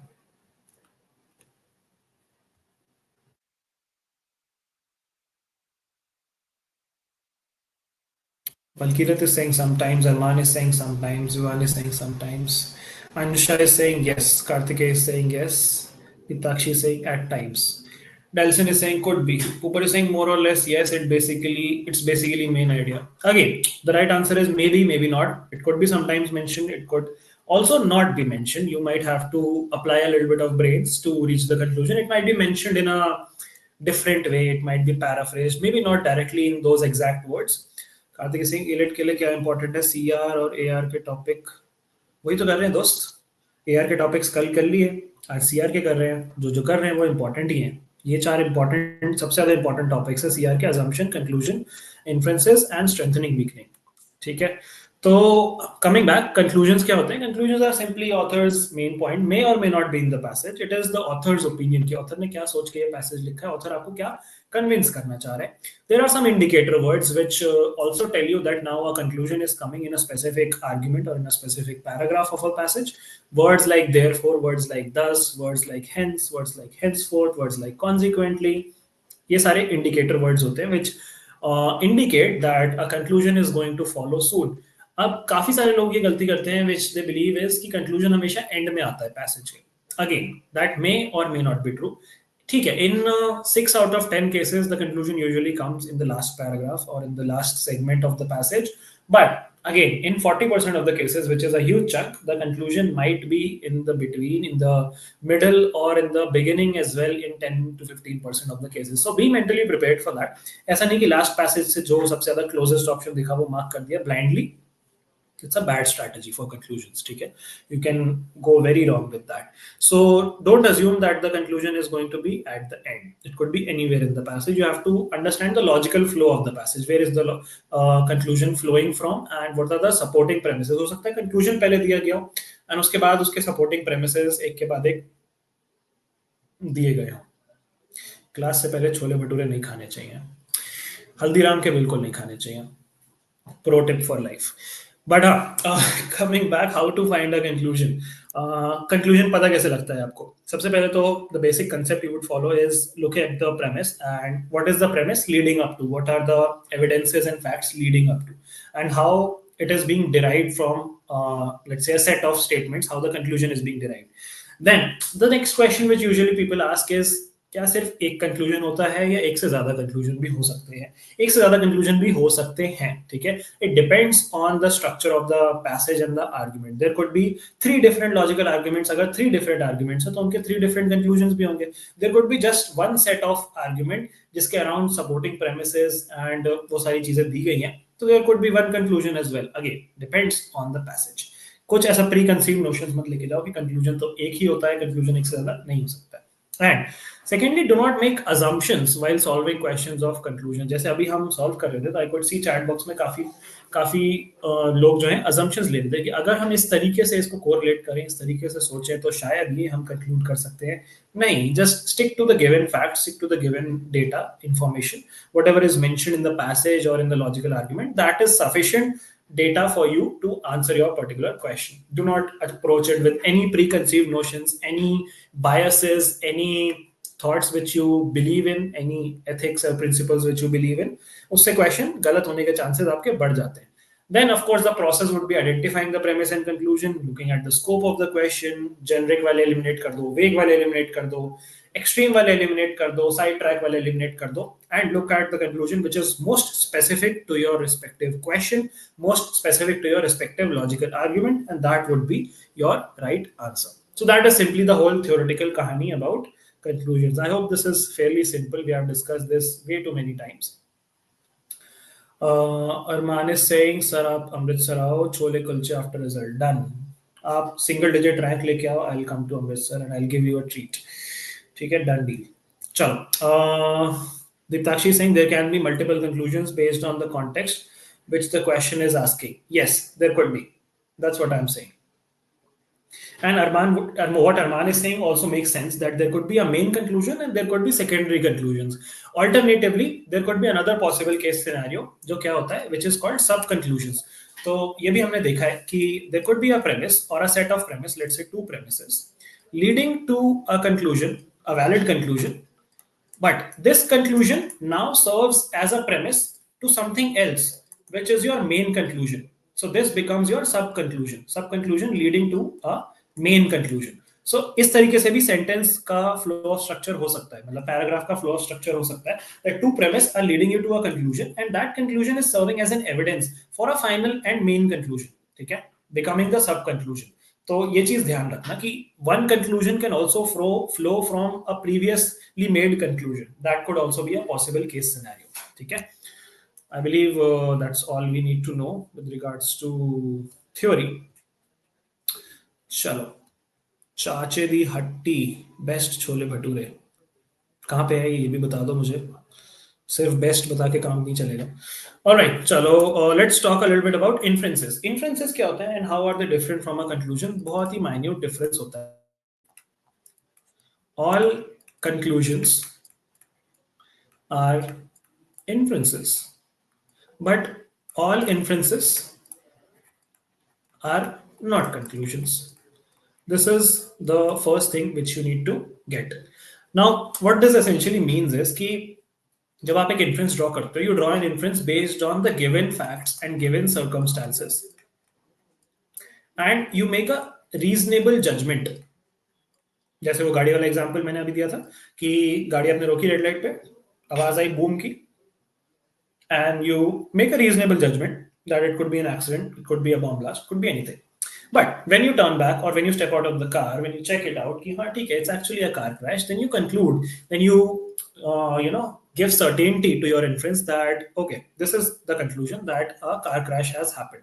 So your inference then becomes your conclusion when you verify it, when you confirm it, when you consolidate it, when you support it with even more additional evidence, even more additional premises. That is how an inference becomes a conclusion. Now, an inference can in some cases be complete in itself and serve as a conclusion. जरूरी नहीं कि हर inference को transform होना पड़ेगा conclusion में. अगर एक ही possible inference है तो they would act mutually as an inference as well as a conclusion. क्योंकि एक ही चीज आपने infer करी तो वही तो conclude करोगे, है ना. अगर there are no more than one inferences, so that one single inference would transform into a conclusion. Conclusion on the other hand, very simple, जो हम understand कर ही चुके कि it's a main point, main thing which the author is trying to convince you of. So for example, there could be three things the author is trying to convince you of, but उसमें से one thing is the primary thing. So that would be the inference. The slight difference between an inference and a conclusion. Inference is basically observation and background being used to reach a logical understanding. Whereas conclusion is something which you draw when you already have the information and you have the certainty and confirmation. ठीक है, चलो. I hope this is simple. Inference के बारे में कुछ चीजें आपको याद रखनी है. Your inference should not be contradictory to what is being stated in the premises or in the logical argument. Your inference should flow along with your logical argument in support of your logical argument. It should be within the scope of your logical argument. ऐसा नहीं कि बहुत ही vague या generic बात कर रहे हो. That cannot be an inference. Your inference has to be relevant to your logical argument. Your inference should be supporting it ideally. And again, degree of certainty and past, present, future wala logic applies here as well. That the degree of certainty should be matching. Agar author is saying premises with certain certainty, conclusiveness, then your inferences would also be conclusive. But अगर वहां पे dicey है तो यहाँ पे भी dicey होगा. ठीक है, सिंपल लॉजिक है. अब इन्फ्रेंसेस के बारे में आई डोंट थिंक इसके अलावा और कुछ थियोरेटिकल है. So that is your whole kahani about conclusions and inferences. Okay, Kamla Nagar Delhi best chole bhature north campus के पास होगा कमला नगर. हाँ, ठीक है, बढ़िया है. Zoro Juro is saying, if we draw inferences based on question, if asked about whole passage, then can we answer as conclusion? But if it asks about a certain part, then can we draw it as paraphrasing? समझ नहीं आया मुझे आपका question. You need to frame it better. We draw inferences based on question if it asks about whole passage, then we can answer as conclusion. But if it asks about a certain part of passage, then we can draw it as paraphrasing. दोबारा पढ़ के भी समझ नहीं आया, but ठीक है. Anyway, let's start solving some questions. Maybe you can simplify your response, Zoro Juro. चलो, question number 107 हमने कर लिया था. Let's do 108. This is a weakening question. Let's do this.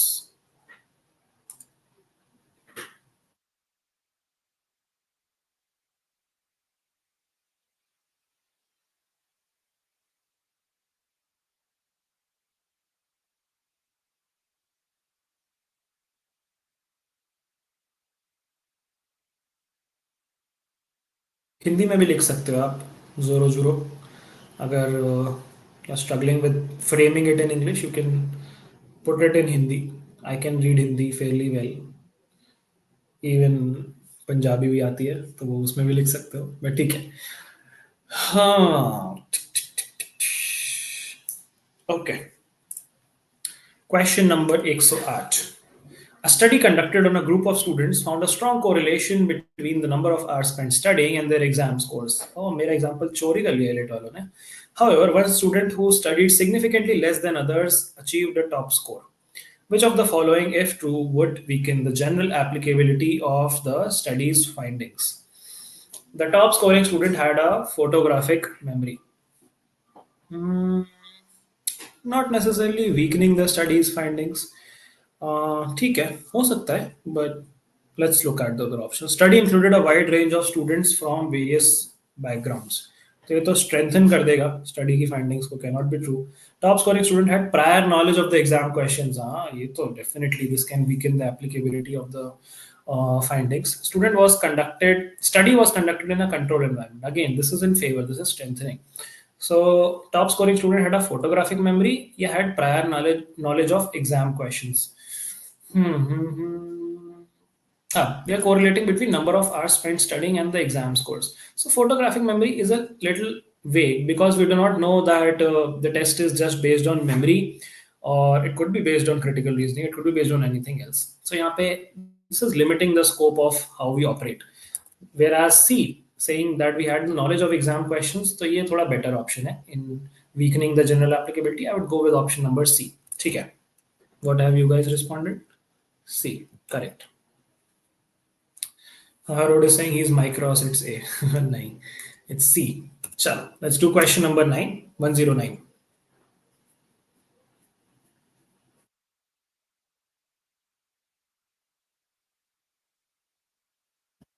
I think he's saying syllogisms. कैलडियर आती है critical ना आती किया करूँ प्लीज बताफो भाई कौन सी भाषा है ये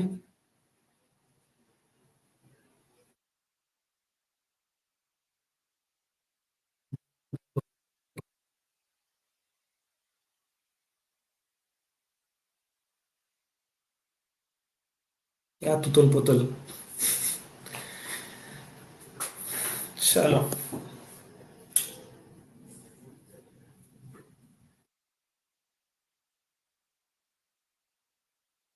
Okay, let's check this one. Company A announced record breaking profits this year, attributing its success to a new marketing strategy. However, Company B, a competitor in the same market segment, also reported significant profits without changing its marketing approach. What conclusion can most likely be drawn about the effectiveness of the respective marketing strategies? A's previous marketing strategy was flawed in its conception.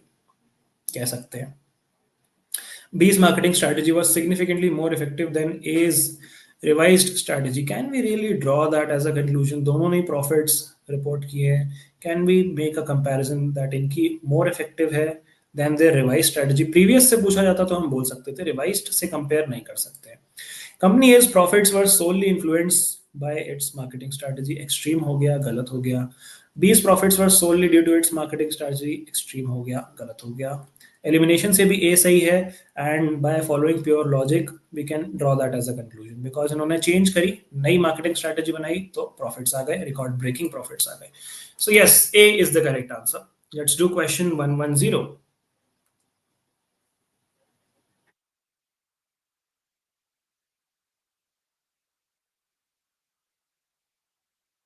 Syllogism calendar आते हैं critical नहीं आती क्या topic कर लो syllogism कर लो calendar तो काफ़ी कम ही पूछा जाता है एलेट में most of the years not even asked so जो आपके स्ट्रॉन्ग टॉपिक्स हैं वो कर लो एंड ये पूरी मैराथन अटेंड करो may be you get a better hold of critical reasoning Kartik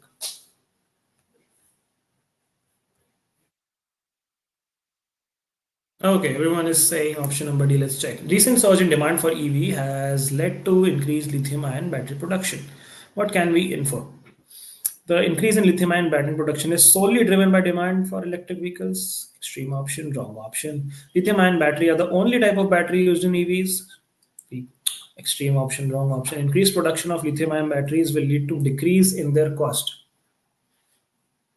कैसे इन्फर करें हम? We do not have any information to say कि इंक्रीज प्रोडक्शन से कॉस्ट कम हो जाएगी. Can not infer. None of the above. D सही आंसर है. Question 111. Let's do this.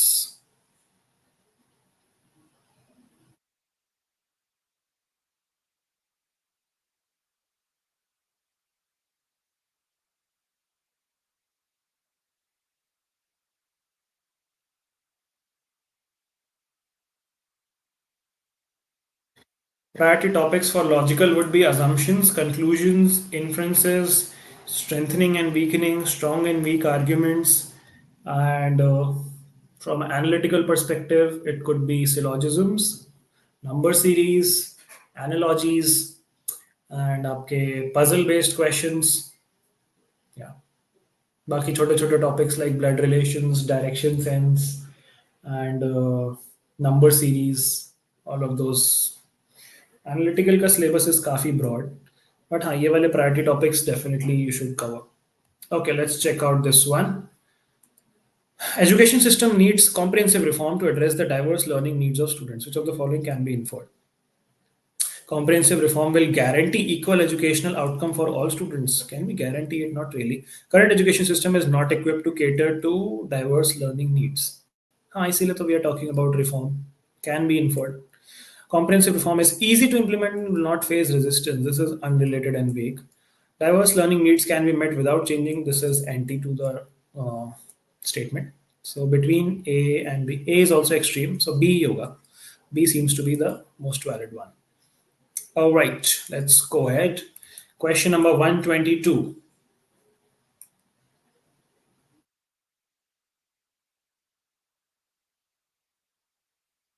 Shriniket is saying previous question ka answer is A. Which question? Do we have to solve mocks in these days or practice some other questions? अब तो एक दिन रह गया. अब I won't suggest doing mocks. Then just practice the questions which you are less confident with and gain more, confidence in those questions and just revise. Electric car wala. Oswald booklet for AILET says it's A. चलो check कर लेते हैं.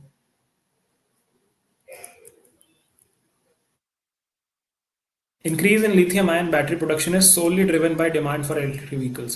Recent surge in demand for electric vehicles has led to increased lithium. नहीं यार, solely कैसे हो सकता है? Simply extreme option है. Does not, logic is not logicking. Oswald वालों का 122. Let's do this.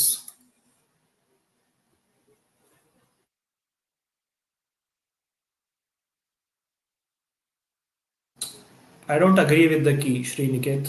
I'm a rebel. नहीं होगा ये, गलत है. ठीक है.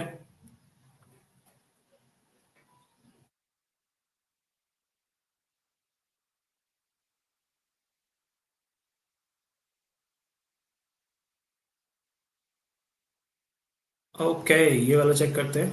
Some people are saying B, some are saying C, some are saying D. Okay, we have three options here. Interesting. Not wearing a seatbelt in moving vehicle is illegal and punishable. However, X argues that since not wearing a seatbelt can at most only harm the person who has chosen not to wear a seatbelt and does not harm any other person, it should not be illegal or punishable. एक second. Not wearing seatbelt is illegal or punishable. However, X argues since not wearing seatbelt can at most. Okay. He तो अपने आप में वही flawed है. Which of the following facts, if true, would weaken X's argument? People who don't wear a seatbelt are likely to suffer severe injuries in the event of an accident and consequently make use of public health resources as government hospital. This is not making sense, and also this is strengthening the argument, not weakening it. In the event of an accident, people who are not wearing a seatbelt may also be thrown about and cause harm to other people and property. Makes sense. But is this weakening? ये कह रहा है कि who has not chosen does not harm other person. तो जो जिसने नहीं पहनी सिर्फ उसी को हार्म हो सकता है. एंड ये कह रहा है कि not wearing a seat belt may also be thrown out and cause harm to other people. थोड़ा पुअरली फ्रेम्ड क्वेश्चन है ये, थोड़ा आराम से पढ़ते हैं इसको. Not wearing a seat belt in moving vehicle, okay. This is a moving vehicle, not wearing seat belt is illegal and punishable. However, X argues that since not wearing a seatbelt can at most only harm the person who has chosen not to wear a seatbelt and does not harm any other person, it should not be. अच्छा ठीक है, इस logic से कह रहा है कि मैंने नहीं पहना तो वो मेरी जिम्मेदारी है, मैं मुझे ही हार्म होगा, किसी और को हार्म नहीं होगा, तो इलीगल और पनिशेबल मत बनाओ. तो हमें इसको वीकेंड करना है.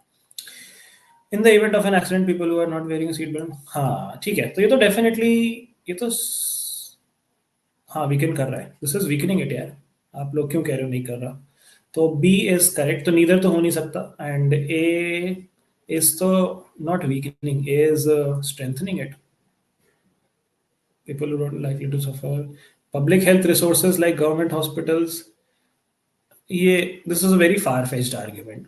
आई मीन बहुत ही फार फेच्ड है ये, कि अगर नहीं पहनोगे तो फिर एक्सीडेंट हो जाएगा और फिर पब्लिक हेल्थ रिसोर्स यूज करोगे जो कि गवर्नमेंट हॉस्पिटल है. How is that even relating to it being illegal and punishable? No, I'm gonna go with just option B.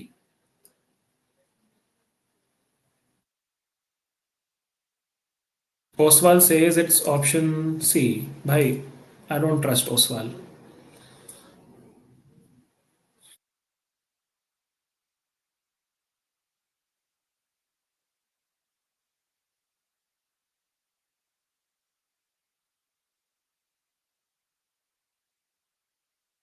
How is A strengthening? देखो ए कह रहा है people who don't wear a seatbelt are likely to suffer injuries in the event of an accident and make use of. It's not strengthening. I'm saying it's far fetched. Strengthening मैंने पहले बोला था when I did not understand the question. It's far fetched. It's not strengthening. It is weakening. No doubt it's weakening, but it's not.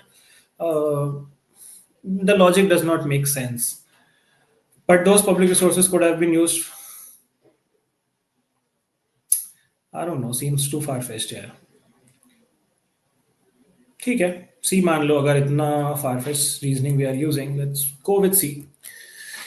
I mean but I would have definitely not chosen it. Don't agree with it. चलो, anyway let's do the next one. Will not be wasting time on specific questions. 123 करते हैं.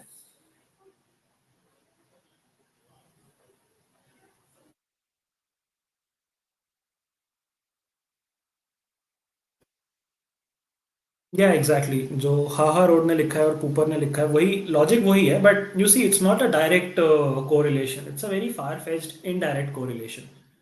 सो I don't no.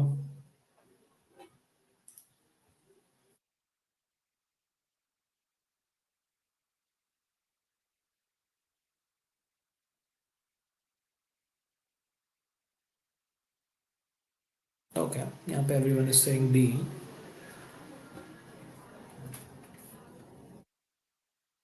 Let's check. Certain tennis tournaments have started a policy for equal pay for men and women players. Supporters of the policy argue that lack of equal pay would violate the principle of equal pay for equal work. Which of the following arguments most weaken the supporters' arguments? Men's matches generally generate more revenue than women's matches. तो ये तो align हो रहा है ना equal pay से. Weekend कैसे हो रहा है ये? सपोर्टर का आर्ग्यूमेंट है कि lack of equal pay would violate the principle of equal पे for equal work. Okay, so yeah, this is aligning. Men usually play 5 set matches while women play 3 set matches. That is, men usually play longer matches. हाँ तो ठीक है. This weakens it because it gives the justification कि why men should be paid more. Because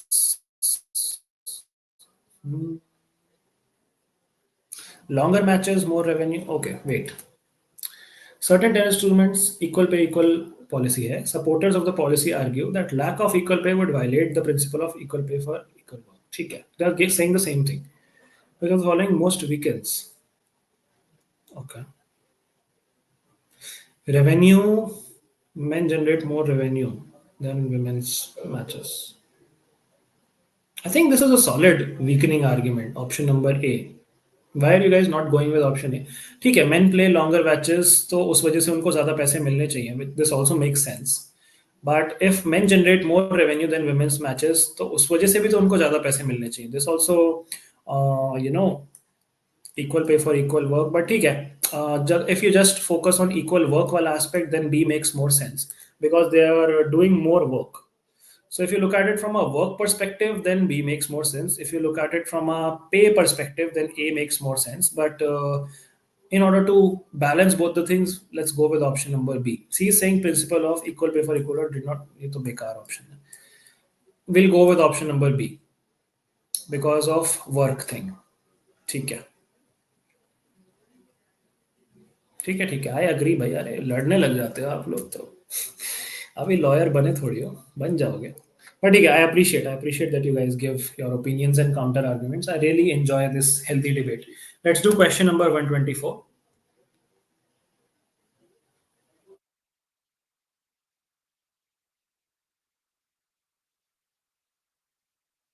PSP is saying if exactly such a situation shows up where two options seem equally correct, what should you do? The best strategy is if you have decent number of attempts, then do not attempt such questions. These are questions which are tricky questions in order to trap you, in order to stop you, slow you down, waste your time. Upar is saying I did not understand how A is wrong. A is not wrong, bhai. A is not wrong. B is just a better option. देखो, आपको most weekends बताना था ना, तो most ये weekend कर रहा है क्योंकि they are playing longer matches. हम बात करें इक्वल पे फॉर इक्वल वर्क की, and these guys are putting in more work, so that is why they deserve to be paid more. That is why B makes more sense. Revenue की हम बात नहीं कर रहे हैं अपने आर्ग्यूमेंट में, तो मोस्ट पे हम प्ले कर रहे हैं। That does not mean A is incorrect. Let's do the next one, question 124।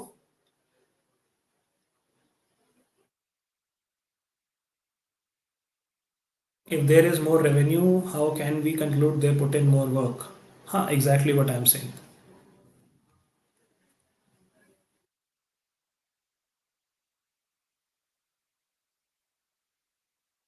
Hi Dharini, welcome to the stream.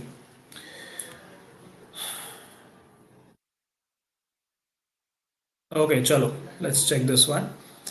Certain tennis tournaments have started a policy for equal pay for men and women. So critics of अच्छा same question है क्या? Critics of the policy argue that because men's matches generate more revenue than women's matches, this policy is ill-conceived.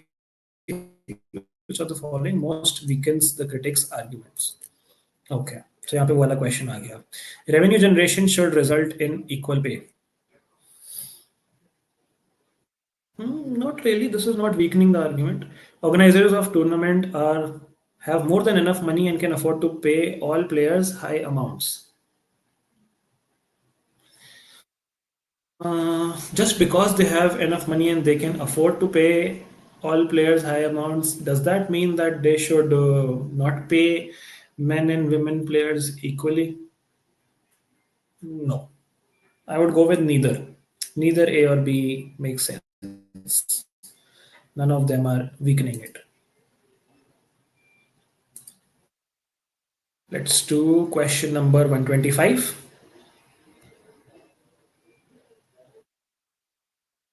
Previous question में for all we know the audience is sexist. हाँ ठीक है, कोई नहीं। Yes, exactly, that's the logic, Aditya. Just because they can does not mean they should.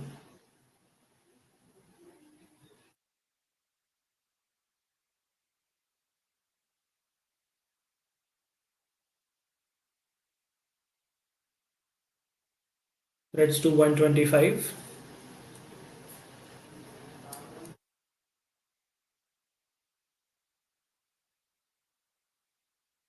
People who are new to the stream, please drop a like on the stream if you have joined recently. If you have not liked the stream, क्या कर रहे हो आप जीवन में? जल्दी से like का बटन दबा दीजिए। Okay, let's check this one. Statement is nudge theory is a theory that by shaping the environment, also known as choice architecture, one can influence the likelihood that one option is chosen over another by individuals without adding any significant incentives or disincentives for any option. Okay. For example, a retail store may place its more expensive items at eye level and cheaper items at lower shelves. Perhaps the most frequently mentioned example of nudge theory is the setting of defaults, which are preset courses of action that take effect if nothing is specified by the decision maker. Okay. Which of the following facts, if true, best support the above statement? If a default option is provided, decision maker are likely to choose that option. Yes, they are. That is what the statement is also talking about. Consumers in the retail store are most likely to choose items that are placed at eye level rather than items which are placed. Correct. This also supports it. In fact, restatement here. So both 1 and 2 are supported by the statements. Option number C becomes the correct answer. This was a simple one. Let's do 126.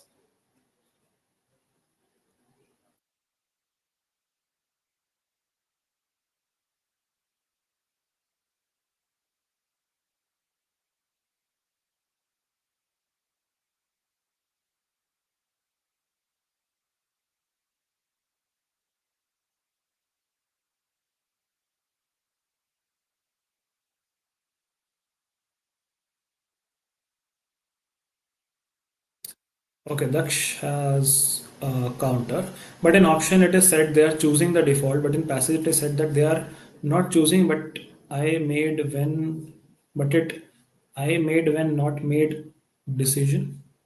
Did not get the last part of your sentence, Daksh.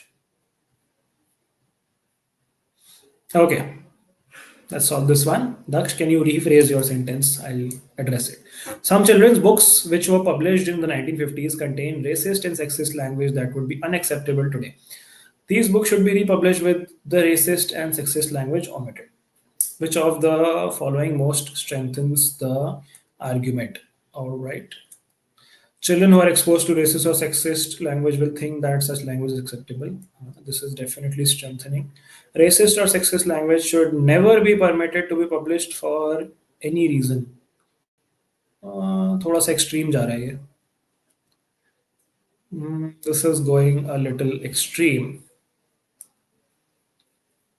One is definitely strengthening that children who are exposed will think that such language is acceptable. This is strengthening the argument. But what about this? Racist or sexist language should never be permitted to be published for any reason.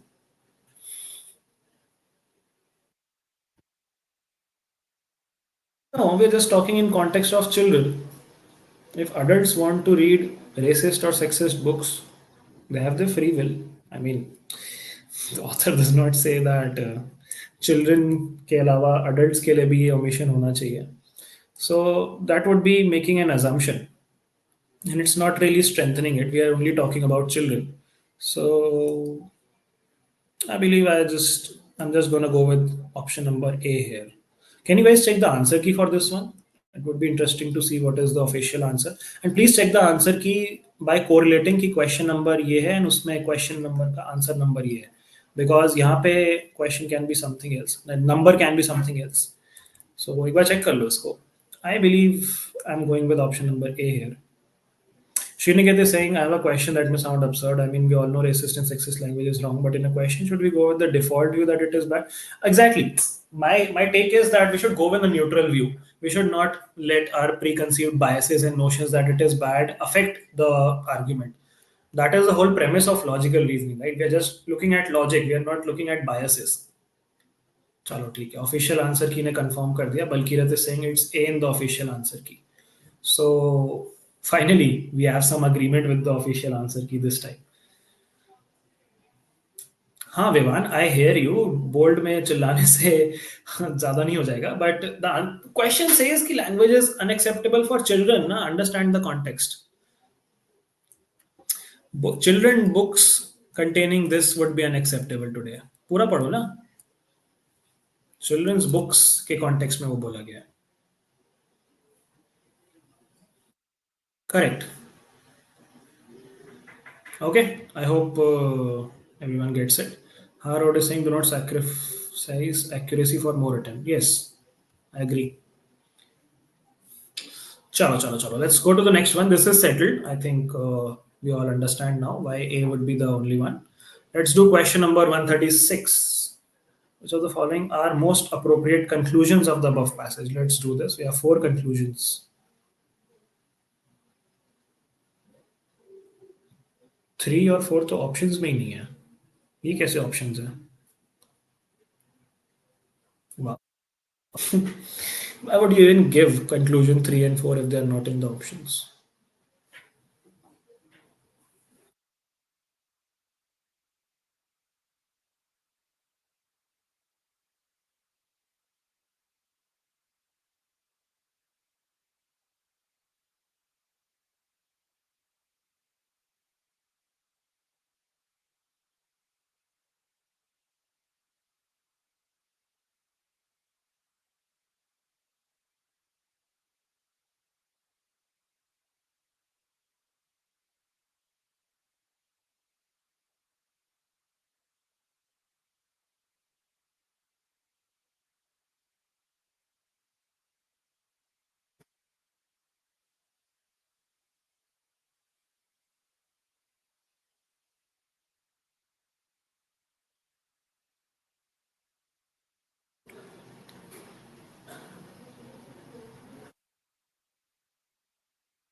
Okay, people are saying B, people are saying C.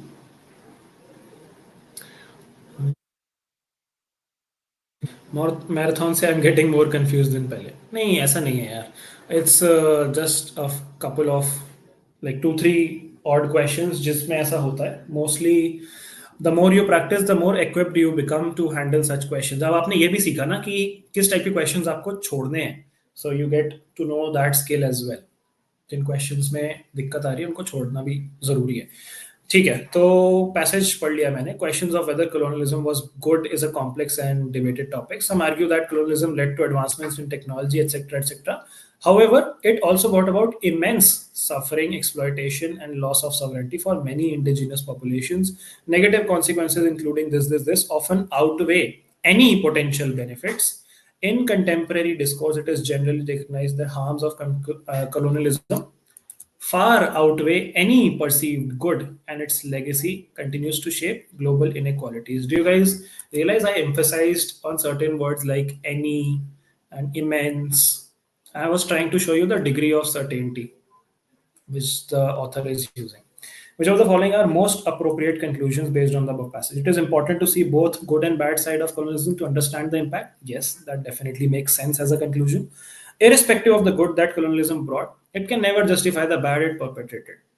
यहाँ पे extreme position है never justify the bad but क्या हमारे passage में extreme position ली गई है hello yes we are talking in an extreme position so an extreme position based conclusion would be a valid conclusion here so I would go with both 1 and 2 option number C why I have explained because the author is talking in an extreme tone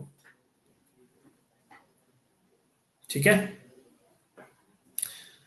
Samarth is saying can't be C because doesn't B contradict A कैसे भाई how is B contradicting A and even if it is those are isolated conclusions ना जरूरी थोड़ी these are taken as a group you don't have to look at conclusions in a clubbed manner. There can be two different isolated conclusions which can be independently true. Author does not take a balanced view though, sir. How is one saying? Huh, correct. You are right in saying that author is not taking a balanced view. Author is tilted towards it being more harmful than good. But वो हमने कैसे judge किया? How did we judge that the good is less and the bad is more? Because we saw both. तो दोनों को देखना, दोनों को balance, दोनों को क्या कहते हैं, you know, इवेल्युएट करना वो तो जरूरी है ना टू अंडरस्टैंड द इम्पैक्ट जब तक आपने देखा नहीं कि कितना बैड या कितना गुड तो आप अंडरस्टैंड कैसे करोगे इसका ट्रू इम्पैक्ट तो इसलिए this is a true conclusion and इसका तो मैंने आपको रीजन बता दिया author is taking an extreme stance so we can also take an extreme stance ठीक है they saying but it's already concluded that it had a negative impact yes it is but we are just talking about the evaluation right you guys get it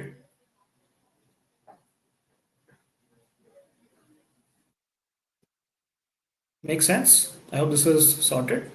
ज़्यादा कुछ tough नहीं है इसमें. It would be both one and two. Let's do question 139. Weaken the above argument. Most weaken the above argument. Dharni saying impact is not being discussed. अरे यार देखो impact is being discussed. Just a second guys.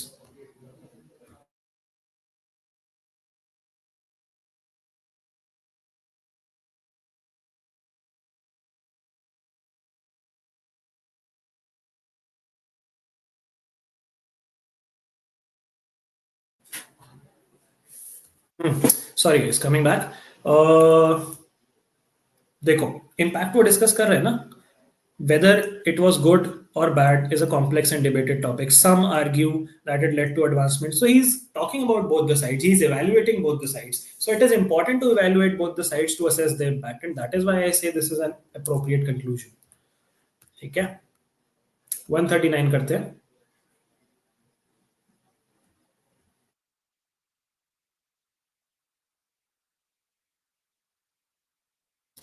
Okay, Balkirat has given us the confirmation. It's C in the answer key. I think मैंने भी C ही बताया ना आप लोगों को हाँ C तो बताया मैंने चलो सही है It's good that we align with the answer key as well.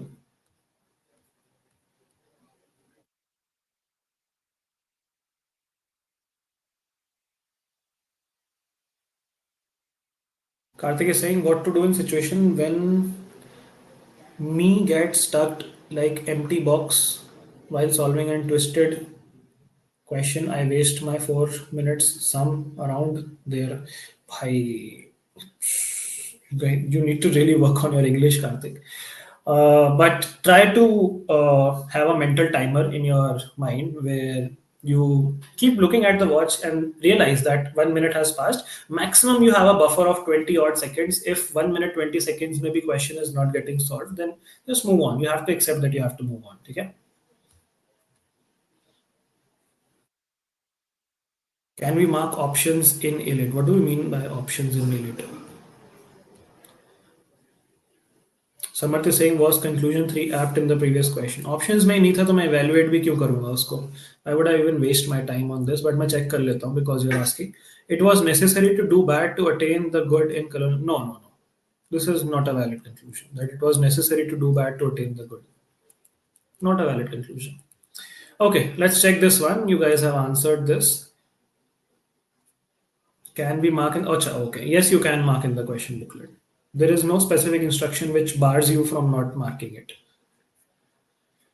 Okay, for this one, what is your answers, guys? Most of you have answered A. Let's check it out. Cities are the engines of a nation's progress.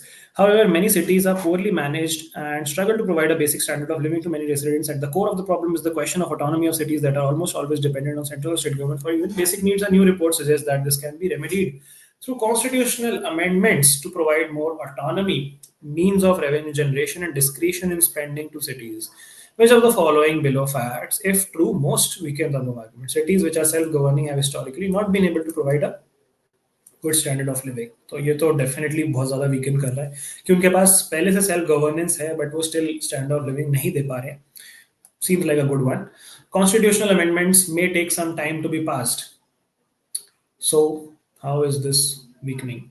We're not in a hurry per se. Does not seem like a strong option. It is easier for the central state government to administer cities. Well, it is weakening to a certain extent, but A is a better one.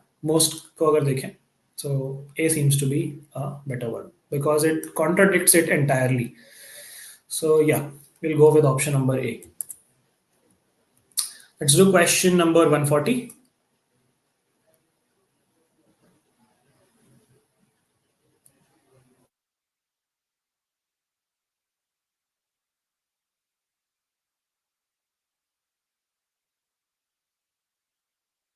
Shriniket is saying, hope AILET is better than CLAT in terms of errors. I hope the same. And usually it is better, historically, looking at how it has been conducted.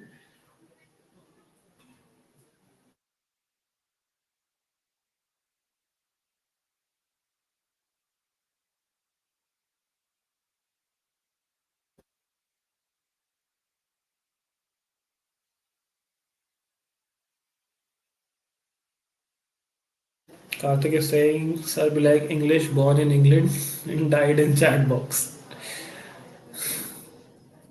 सही है कोई नहीं.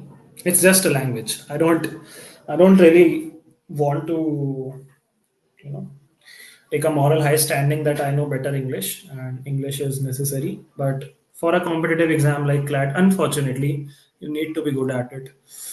But ठीक है क्या कर सकते हैं चलो let's check this one. Most of you are saying it's gonna be option B.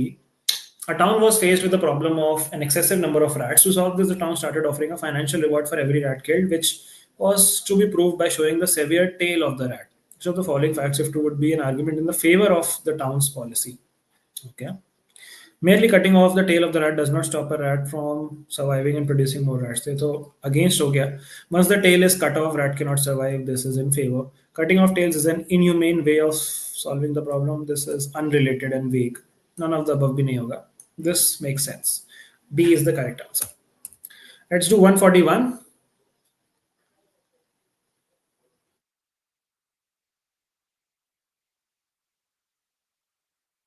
Argus से सेइंग चलो फेक वेबसाइट बना के ऐसे वैसे लिखते हैं लिट के बारे में ये सारा कुछ करना 15 तारीख के बाद once you're done with your entrance exams अभी अभी मत करो. Karthik is saying some tips to improve it. We'll talk about it. once you're done with the session. But mostly try to read the newspaper, try to read easier books, try to use apps. There are a lot of apps to improve English these days. Duolingo is one of them. Someone suggested in the chat box. Movies is a very good way to improve English. Movies, listening to English songs.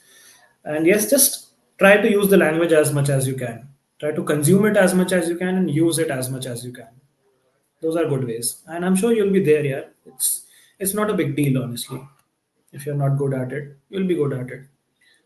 कोई पैदा होके तो नहीं सीख के आया था English. चलो, let's do this question.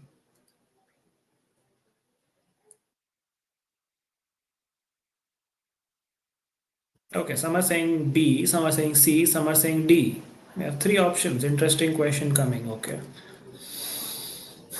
It is well known that the world is not the same anymore, politically, economically, or for that matter, financially. Macroeconomic settings have turned adverse from ultra low to higher for longer interest rates and raise the levels of debt, especially public debt, uncertainties, and volatility. It follows that these conditions will bear upon future growth.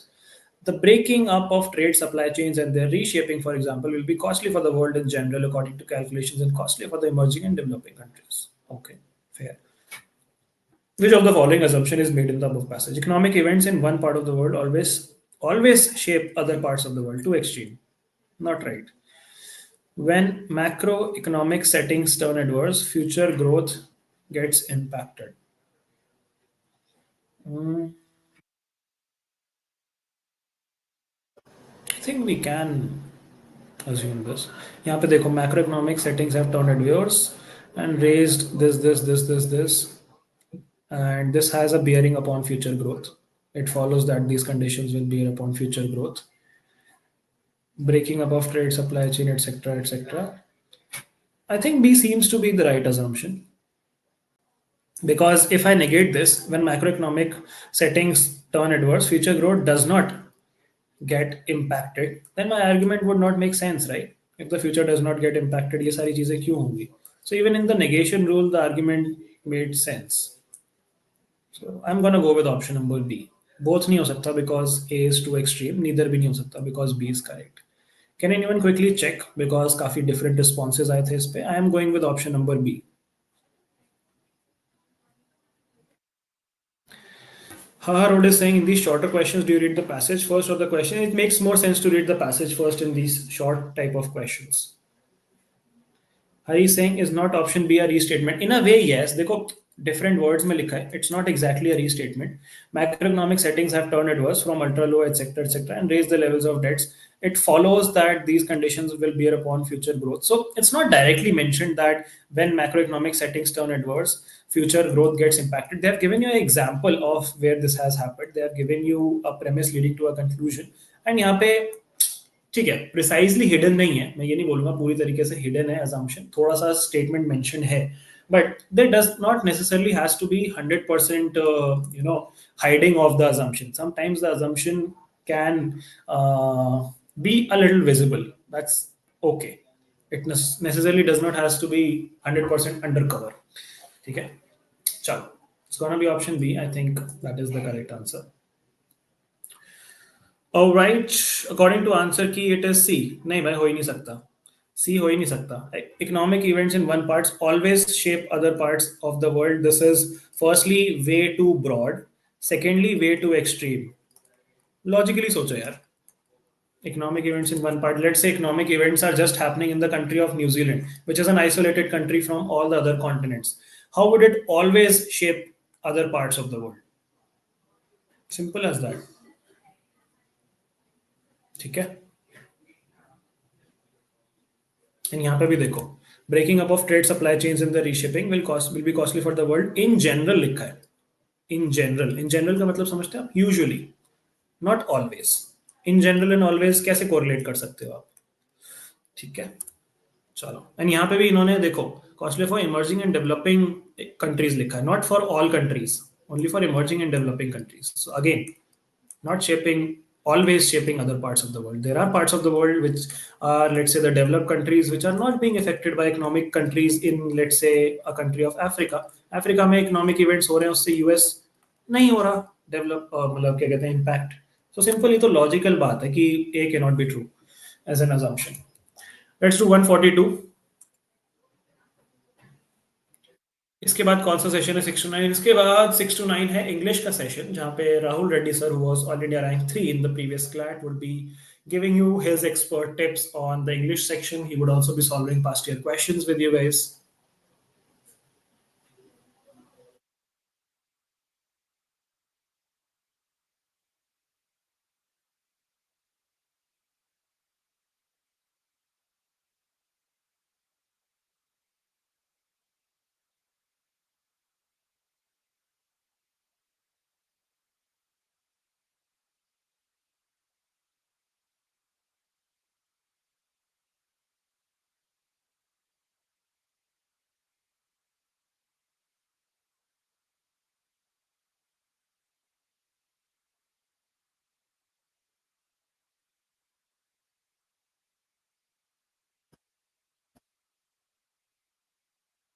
Okay, most people are saying it's gonna be option number D. Traveling in a bus can be an enjoyable experience if you have your own seat, the vehicle is not crowded, and there is a nice breeze. But if the bus is packed with people, you can get irritable. Something similar happens to atoms. If they are contained in a vessel at a low density, they behave in a certain way. But if they are packed densely together with little moving space, something new happens. Okay. Which of the following assumption is made in the above passage? Less crowd is essential to an enjoyable bus ride. Hmm, essential. Essential तो नहीं है. It is good. Can be N enjoyable experience लिखा है. And यहाँ पे you can get irritable लिखा है. सो essential तो थोड़ा सा एक्सट्रीम हो गया. Atomic behavior can always be understood by drawing analogies. Always आ गया, अगेन एक्सट्रीम हो गया. I am going with neither A और B. Option number D. Okay, चलो नेक्स्ट करते हैं. क्वेश्चन 143.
कार्तिक इज सेइंग सलेक सर का सेशन अरेंज करा दो एलेट से पहले.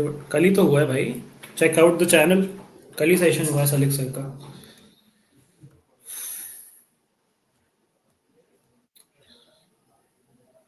Okay, chalo, let's check the question. The issue of tamperability of EVMs has been doing the round since ever since they were first introduced. Every time a political party loses an election, it blames the machine. However, none of them have been able to prove their allegations against the credibility of EVMs, and neither do the people apologize when they win the elections where the same EVMs have been used. All that is managed to do, however, is shake the trust of people in the system. Many critics, giving the example of Germany, say that EVMs have been declared illegal by the German Supreme Court. Which of the following assumption is made in the passage? Okay. EVMs are tamper proof. Have we assumed this? Not really. We're not assuming this. Criticism of any system shakes people's trust in it. Oh, interesting. अब यहाँ पे any के दो मतलब हो सकते हैं. Any का एक मतलब हो सकता है a specific system, और any का मतलब हो सकता है every system. Now this comes down to how you interpret it as a syntax. अगर आप इसको मान रहे हो कि criticism of a particular system shakes people's trust in it, then a very valid assumption. If you are taking it as criticism of every system shakes people's trust in it, तो extreme हो जाएगा, तो not a valid assumption. क्या किया जाए यहाँ पे? Negate करके देखें इसको. क्रिटिसिज्म ऑफ एनी सिस्टम का अपोजिट क्या बनेगा? Criticism of any system does not shakes people's trust in it. Negation तो वर्क कर रहा है यहाँ पे. If you negate this, then then it's going against your argument. Criticism does not shake people's trust. Ah, damn it, I'll go with this. I'll go with option B. Because I think the context of using any system यहाँ पे is to talk about a specific system which is EVM. Can anyone check the answer key for this one, please, very quickly?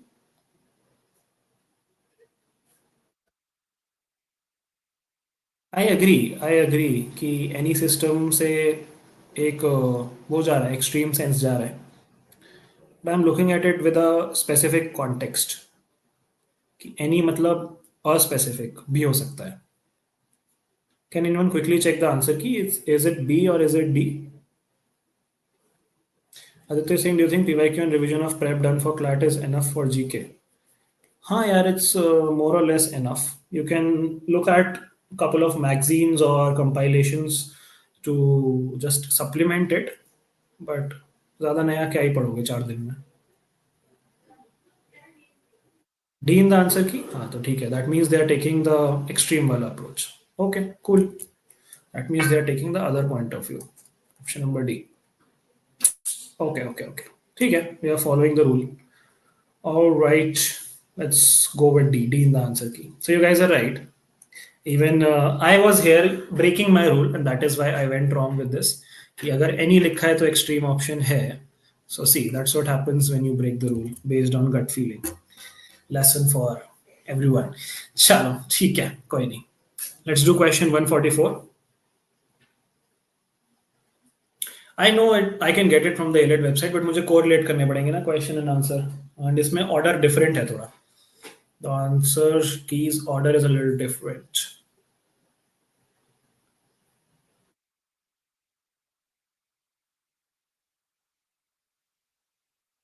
भाई politics politics मत खेलो in the chat box please, I would appreciate that. I see anything political coming on the chat box, I am gonna remove you from the stream.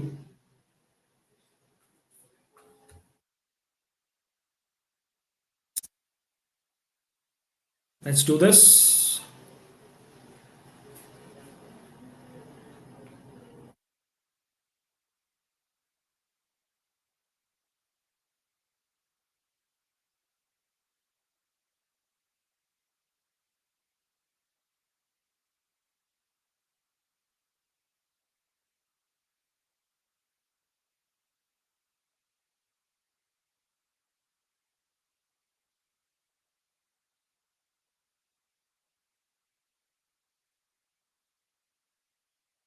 Ragni Singh, previous question में when we use negation technique, the argument falls. How do we deal with it? You have to see that while using negation, none of the rules are being broken. So the extreme वाला rule was being broken, इसलिए that was not the correct option. ठीक है? Negation has to be a confirmation when all the rules are being followed. That is one way to check it. Chalo. Let's do this one. Let's check it. The art of war is of vital importance to the state. It is a matter of life and death. A road either to safety or to ruin. Here, hence, it is a subject of inquiry which can, on no account, be neglected.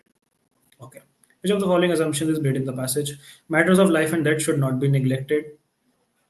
Okay. This seems like a fair assumption.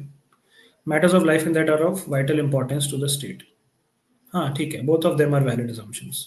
So it's gonna be option number C. दोनों assume कर सकते हैं, दोनों को negate करेंगे, argument would fall apart, and दोनों satisfy कर रहे हैं हमारा test of assumption. It's gonna be option number C. Okay, let's do the next one people. 145.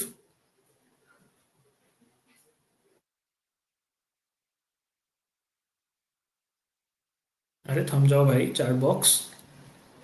Let's focus on the questions please.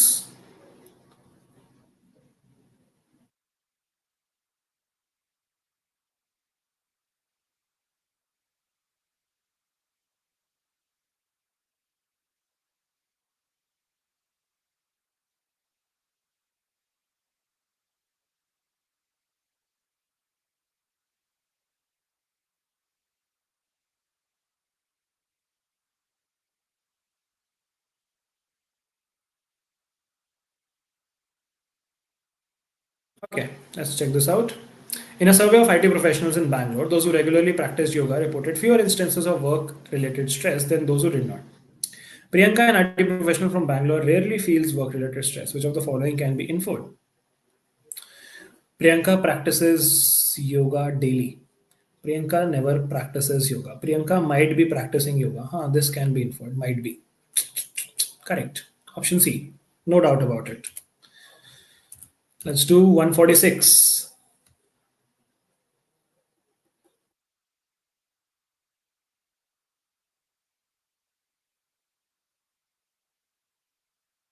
Kartik is saying sir मेरा doubt क्या doubt है कार्तिक आपका सलिक सर का करंट अफेयर सेशन यार revision marathon Amiten sir ने ली थी क्लैट के लिए that is equally relevant for AILET please refer to that it was a 6 hour current affairs marathon channel पे आपको मिल जाएगी marathon by Amiten sir please refer to that okay let's check this one Young adults spend most of their time on social media. Young adults should spend more time making connections in the real world. What can we conclude? Young adults should avoid social media. नहीं avoid तो थोड़ा extreme conclusion हो जाएगा young adults cannot make real life connections because they spend most of their time on social media. There could be n number of reasons. They spend most of their time. They should spend more time on making real connection. There is no, you know, cause and effect relationship here. This is just a correlation. But I don't think we can conclude either. No, दोनों conclude नहीं हो रहा. Neither. Let's do 147.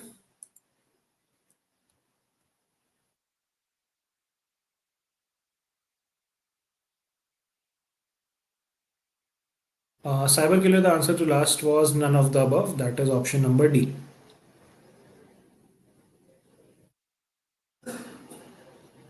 Arman is saying social media reminds me we found your Instagram. भाई मेरा Instagram deactivated है पिछले 2 महीने से. Maybe it was some alternative idea. I have 2-3 accounts on Instagram. कोई और सा मिल गया होगा.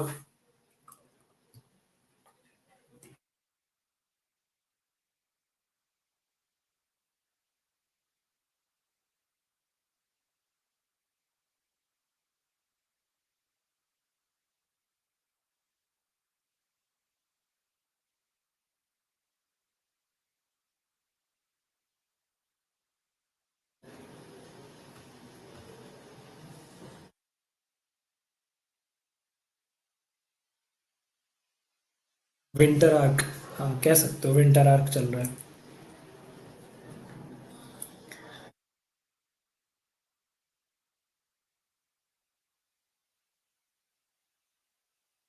Okay, some are saying B, some are saying C. Let's check this out. Seems like a controversial one. While television and print media are still bound by regulations that require a modicum of truthful content, social media is a battleground of facts, lies, and deception, where government, journalists, law enforcement, and activists are on an uneven playing field. Lack of stringent regulation or periodic verification enable unbridled access to social media, resulting in unchecked dissemination of information with elusive credibility. क्या बात है? Fancy words. Which of the following conclusions can be properly inferred from the passage? Anyone can post anything on the social media. I think we can infer that. Unbridled access to है ही सबके पास. Yeah. Okay. It is generally difficult to ascertain the accuracy of content posted on social media. That's definitely a very proper inference. Two is the 100% correct. People are easily influenced by what they read on social media. ये तो हम नहीं कर सकते हैं infer. People are easily influenced. So 3 is definitely not a valid inference, not a valid conclusion. Anyone can post anything. Let's see if we can properly infer that. While television is bound by regulations, social media is a battleground.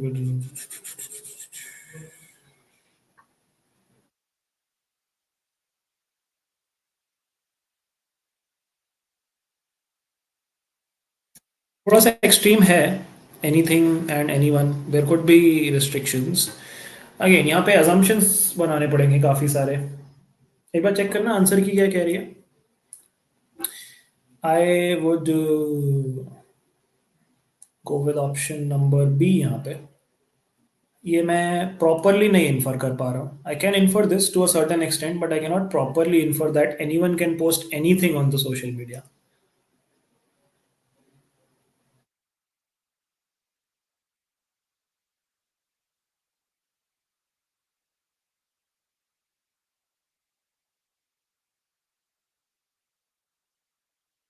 Why not third statement? Third statement कह रहा है people are easily influenced by what they read on social media. How do you conclude that based on the given information? Is there anything which is suggesting you that people are easily influenced by what they read? Not really. So we do not have enough evidence to conclude the third one.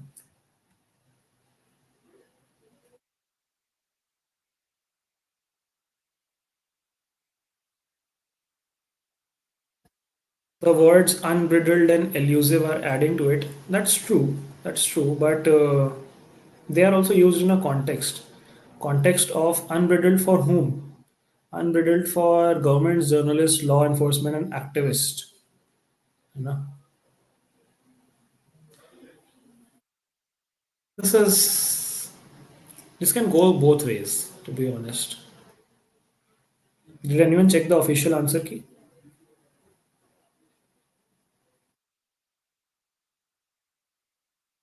किसी ने official answer की check करी है क्या?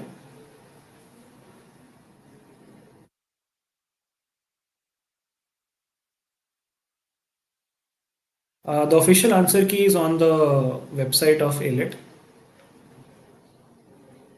चलो ठीक है. For now, we are going with option number B because this seems to be extreme to me. Let's go with option number B. Let's not waste a lot of time. Let's do question number 148. Nandini is saying answer key में C है. Interesting. Answer की फिर वही है डिस्कोरिलेटिंग की extreme position in the premise and taking extreme position. I still don't agree with it because the question specifically says properly inferred. I cannot properly infer that anyone can post anything on the social media without assuming so many things that there is no restriction by social media on posting certain type of content or whatever.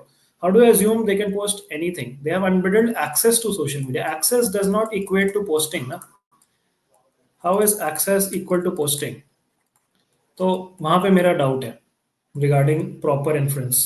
Proper inference नहीं है ये. This is an improper inference. But ठीक है, if the answer key is saying that both, let's go with both. Let's do question 148.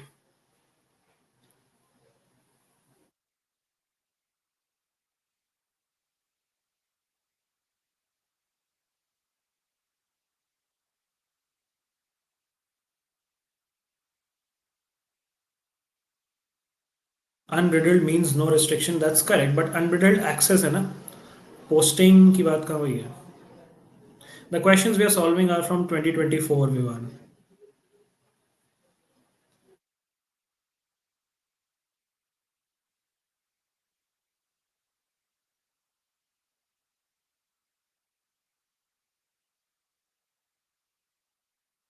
Let's do 148.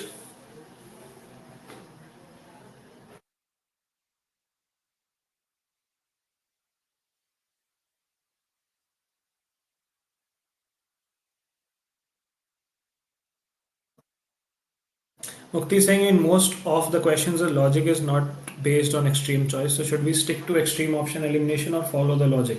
Yeah, that is a call you'd have to take by looking at the question. But extreme is mostly applicable. That is what I have experienced in solving so many questions. That only in one or two out of 10 questions the extreme thing would betray you. But in 8 out of 10 questions the extreme choice is not correct. But again वही है, you'd have to look at context. अब जैसे यहाँ पे context थोड़ा सा establish कर रहा था अनब्रिडल्ड एंड अनहिंज्ड, वो सारी चीजें, तो maybe due to an extreme position and extreme option could have been a possibility. But in general, if there is no extreme position in the premise or in the argument, you can safely eliminate the extreme ones. Okay, let's check this one. Fitness tracking devices often recommend we take 10,000 steps a day, but the goal of taking 10,000 steps, which many of us believe is rooted in science, in fact, rests on coincidence and sticky history rather than research. Research suggests use of time, not steps, and suggests we exercise for at least 150 minutes a week or half an hour most days, in addition to any moving around we do as a part of normal daily lives. Okay. Which of the following conclusions can be properly inferred? Most people walk 10,000 steps but become frustrated when no apparent benefits are noticeable. No, we cannot infer that. It is better to measure efforts through time rather than number of steps, be a more scientific measure. Yes, that can be inferred. Most people find it difficult to complete 10,000 steps. Nothing suggests that. None of the above yoga. B is simply the right answer. It's a simple, direct question. Let's do 149.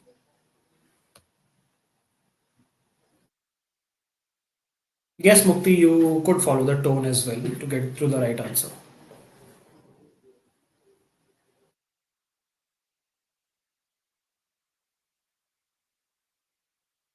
एमएनएलयू Mumbai और NLU में से कौन सा better है? MNLU Mumbai any day. It's growing very rapidly. Legal के questions expect करके चले AILET में, बिल्कुल सिलेबस, ऑफिशियल सिलेबस में लिखा है यार, लीगल के क्वेश्चंस आ सकते हैं.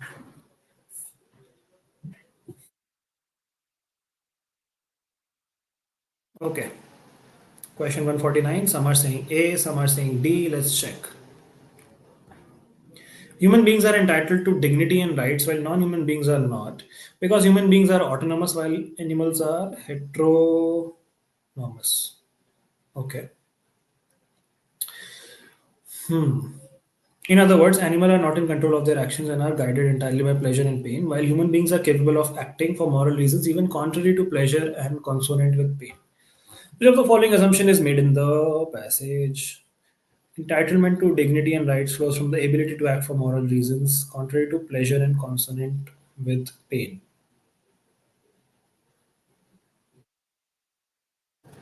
Okay, makes sense. Human beings are worthy of asserting superiority over animals. This is bekar option ekdam. So I'm gonna go with just option number A. Gonna go to a good college. If you really do, then it's not. Yeah. Okay, चलो next question पे चलते हैं. Question number 150. This is the last one from 2024. And इसके बाद हम जल्दी से syllogisms कर लेंगे because some of you were requesting it and AR में क्योंकि नहीं किया है. Focus, guys. Come back to the question, please. I'll give you a small break where we can have chit chat. अभी let's focus on the question.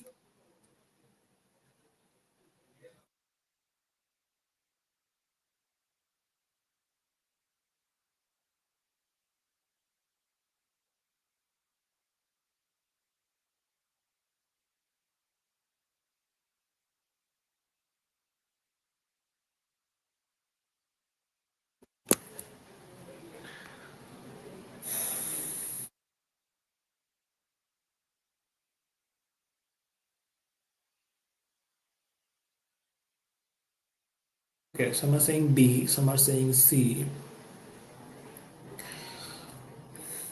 Shivan is saying A. Chalo, let's check. Negative psychological effects of pornography, including addiction and emotional distress, are well documented. We have a moral obligation to protect the society from these potential harms. Banning pornography is a responsible step to safeguard the mental well being of individuals, especially our youth. Okay. Which of the following assumption is made in the passage? The negative psychological effects of pornography are significant and concerning enough to warrant a ban on pornography. Huh, they are well documented. There are potential harms. It is responsible step. So huh, we can say this. We can make an assumption as to it being significant and concerning enough. There are no substantial positive or beneficial aspects to pornography consumption that might counterbalance the negative effects. Okay.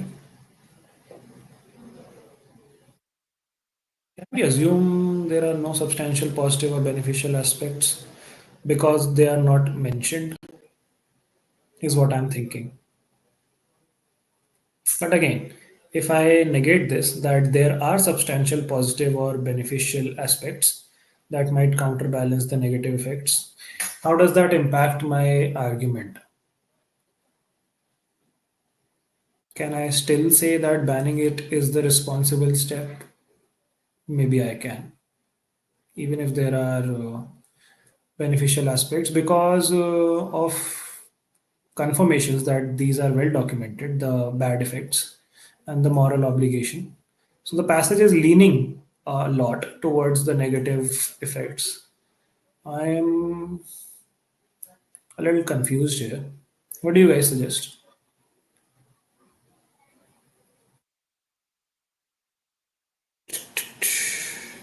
If there is a positive thing to counterbalance the negative thing, why would the author suggest to ban? वही मैं कह रहा हूँ. That's what I'm wondering.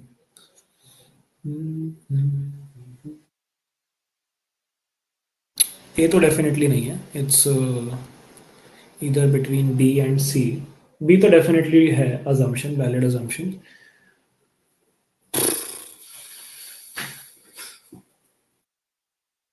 I'm gonna go with just option A.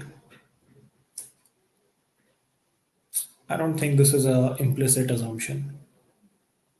I don't have enough facts to assume this, that there are no substantial benefits. I'll go with A here. हो सकता है answer की में C हो. I might be wrong, but my logic says A. Bye bye.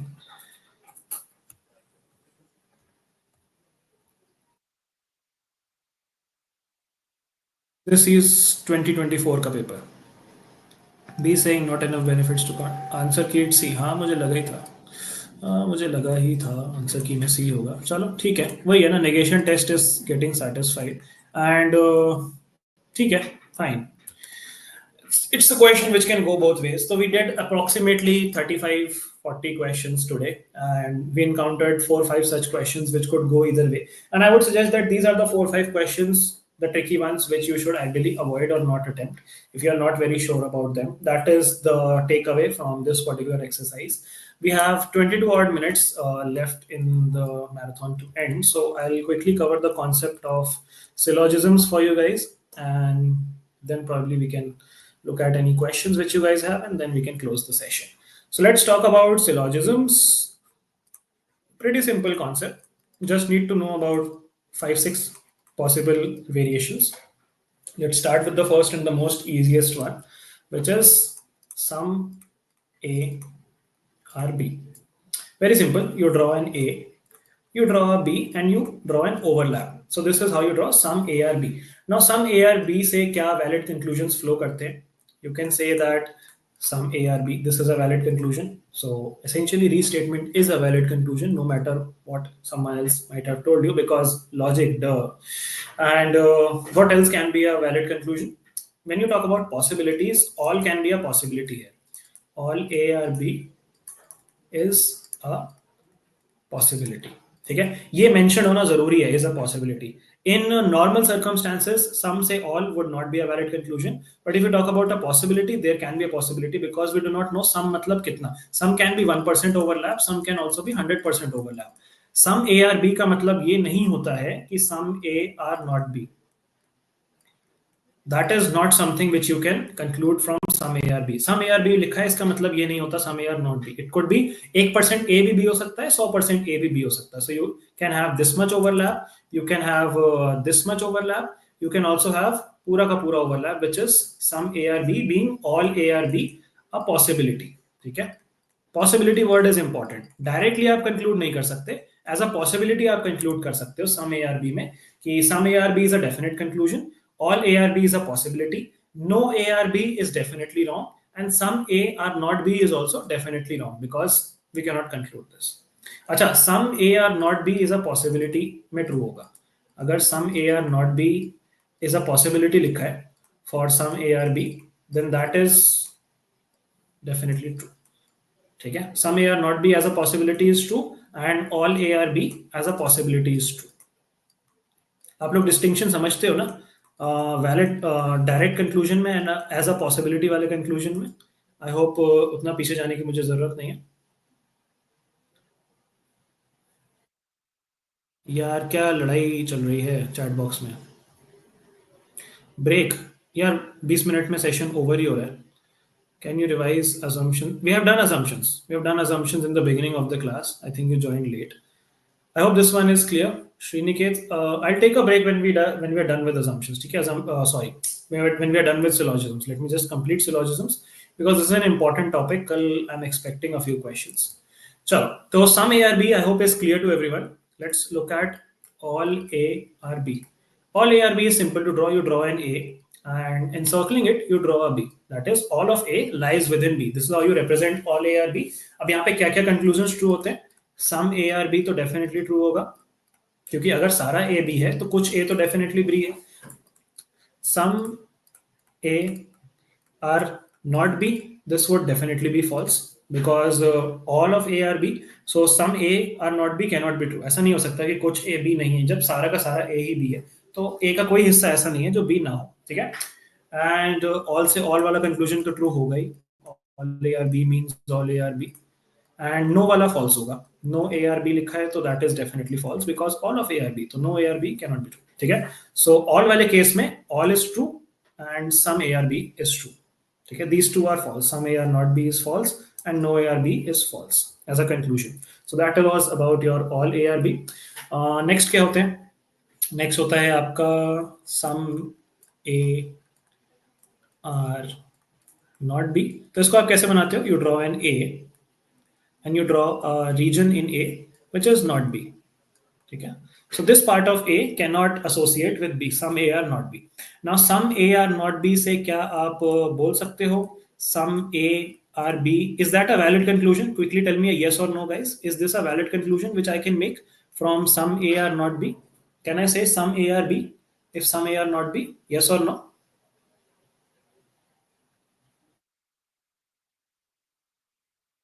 Only पे आ रहा हूं मैं Armaan. No, we can not say this is a valid conclusion. ठीक है? यार please don't make me ban things. Kartik and Argus, please stop with this. You guys are mature people. Come on, let's not waste time on this. ठीक है? काफी कुछ है. I'll be very happy to ban both of you from the stream. Please don't do this. Please maintain the decorum of the chat. ठीक है? चलो, some A or not B में some A or B would not be valid, but it would be a possibility. It would be a possibility that some A or B. ठीक है? Why?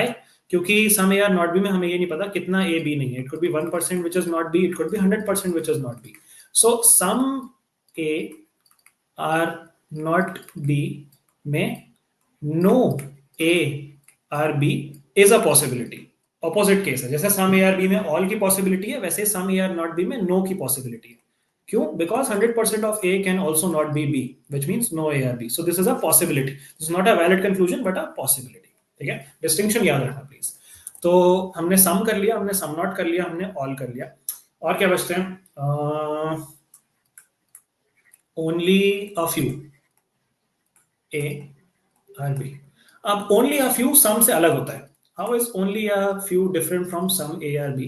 In some A or B, you are essentially saying that at least one A is B and at most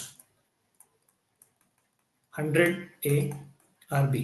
But only a few में आप 100 तक नहीं जा सकते. आप at least one बोल सकते हो and आप at most 99 A or B बोल सकते हो. You cannot say कि 100% A would be B because you are saying only a few, यानी कि कुछ A B है. तो अगर कुछ A B है तो सारा का सारा A B नहीं हो सकता. तो यहाँ पे क्या होता है? You cannot have the full वाला case scenario. You cannot have 100% A being B. That means you cannot say that all A or B is a possibility as well. All A or B is not a possibility if you are given only a few A or B. Only a few का मतलब यही होता है कि 100% नहीं हो सकता. कुछ ऐसा होगा ही होगा जो A B नहीं है. यानी कि some A or not B would be a valid conclusion here because only a few A or B, that means some A or not B. So this is a valid conclusion. I hope difference समझ पाए आप लोग. यहाँ पे 1 से लेके 100 तक कुछ भी हो सकता है सम वाले केस में, और ओनली अ फ्यू में 1 से लेके 99% तक कुछ भी हो सकता है. लेकिन एक पार्ट या एक हिस्सा जरूर होगा जो बी नहीं होगा. Is the distinction between some and only a few clear to everyone?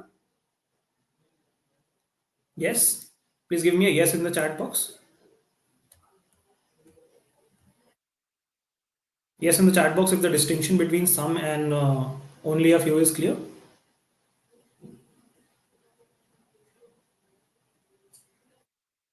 Yes. Okay. Yes, Srinikit, some can mean all. Some A में some A और B में all A और B की possibility हो सकती है. It can mean. ठीक है? It does not mean directly, but it can be a possibility.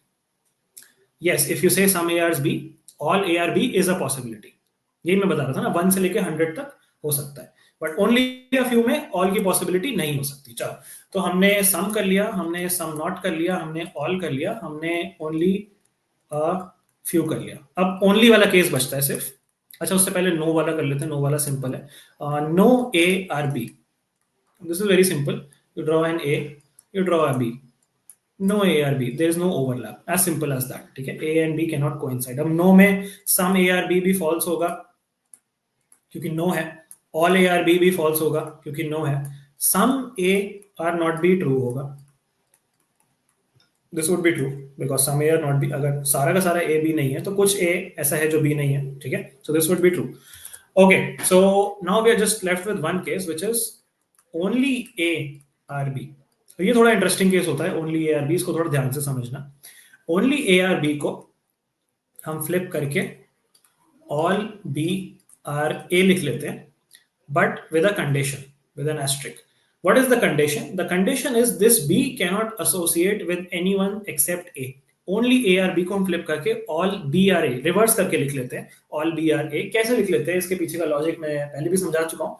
But for people who are doing syllogisms with me for the first time, imagine that there is a classroom, and उस classroom में there are two sets of students. One set of students are cricket players. One set of students are football players. And all the cricket players, let's say, wear black jersey, and all the football players wear blue jersey. Now understand. ठीक है, cricket players, football players, black jersey, blue Jersey.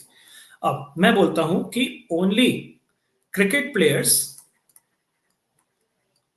Where black jersey. तो क्या मैं इसको ऐसे नहीं बोल सकता कि all people who wear black jersey are cricket players? Can I say that? Can I make that transformation? मैं बोल रहा हूं कि only cricket players wear black jersey. तो क्या मैं उसको इस तरीके से बोल सकता हूं कि all people who wear black jersey are cricket players? I switched it, है ना. आई ट्रांसफॉर्म दिस. सो इस वजह से ये लॉजिक है कि why only A are B becomes all B are A. But why with an asterisk? What is the condition? The condition is वो वाला बी किसी और से एसोसिएट नहीं हुआ क्योंकि ओनली लगा है. तो इसका डायग्राम कैसे बनता है? अगर ओनली ए आर बी है तो आप इसको पहले लिख लोगे all B are A, and then you would draw a B and encircling an A, but you would add a barbed wire or boundary or whatever mark you want to around B so that B cannot associate with anyone else. So इसका ऐसे C के साथ ये overlap ये चीज नहीं हो सकती. This cannot be happening because B is just isolated inside A and it cannot associate with anyone क्योंकि only A are B. ठीक है, all B are A but with a condition. This is how you draw only A are B. Cool. I hope this is understood. Every simply means all, Vivan. Every A is B simply means all A are B. ठीक है, इसमें कुछ problematic नहीं है. Every simply means all. All right, so that is all about syllogism. I hope all the cases are clear. Actually saying big circle would be A and the whole B inside, correct. PSP is saying if they say only B are A, but then they say that some A are C, does that mean that C can be B? No, no, वही बता रहा हूँ मैं. B cannot be associated with anyone else. Samarth is saying what about some A can be B in no वाला case? नहीं होगा ना. अगर no A और B है तो some A cannot be B. Some A or B would be wrong because no A or B. But अगर आप बोलो कि some A are not B, so that would be correct क्योंकि no मतलब 100% and some मतलब 1 से लेके 100% तक कुछ. So ये सही हो जाएगा, ये गलत हो जाएगा. ठीक है, that is how you do the no वाला case. I hope syllogisms is clear to everyone.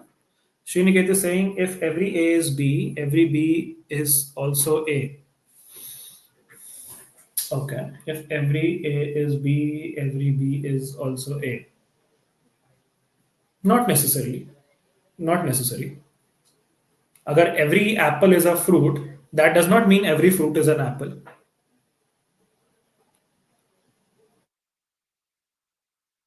Arman is saying only A का क्या क्या? Only A or B. Only A or B means all B are A. हाँ यही तो बोला मैंने, यही तो पढ़ा रहा था भाई. Only A or B का मतलब है all B are A, but with that condition. With that condition that B would not associate with anyone else. ठीक है. चलो. Like the CR is just whatever the examiner felt like. हाँ, there is a certain sense of subjectivity which is there. Parvesh saying please explain the only case again. चलो ठीक है. देखो ध्यान से सुनना. मैंने बोला only A or B. इसको मैंने फ्लिप कर लिया एंड बोल दिया all B are A, but with a condition. What is the condition? The condition is that B cannot associate itself with anyone else. अब एग्जाम्पल आपको समझ आया था वो cricket versus football versus jersey वाला कि कैसे how this transformation happened that there was a class, there were two set of students, cricket players and football players. Cricket players पहनते हैं ब्लैक जर्सी, फुटबॉल प्लेयर्स पहनते हैं let's say white Jersey. ठीक है, simple, यहाँ तक all clear. अब देखो ओनली ए आर बी में बोलता हूं कि only cricket players wear black jersey. तो इसको क्या मैं ऐसे नहीं बोल सकता कि all black jersey guys are cricketers, है ना? सारे ब्लैक जर्सी वाले ही तो हैं जो क्रिकेटर्स हैं. सिंपल. या उल्टा कह लो कि all only cricket only black jersey people are cricket players, तो उसको मैं बोल सकता हूँ कि all cricket players are wearing black jerseys. In whatever के I can flip this around, है ना? So this is how only A are B becomes all B are A. But condition क्या है? कंडीशन ये है जब आप ये वाला ऑल बी आर ए बनाओगे, you would ensure that nothing overlaps with B. So if there is a C or a D, none of them would be overlapping with B. None of them can associate themselves with B. B के around तो आ सकते हैं, B के अंदर नहीं जा सकते और B से ओवरलैप नहीं कर सकते. B के अंदर कुछ नहीं जा सकता और B से ओवरलैप कुछ नहीं कर सकता. B को एनसर्कल कुछ कर सकता है. This is the condition. Remember the condition. Okay.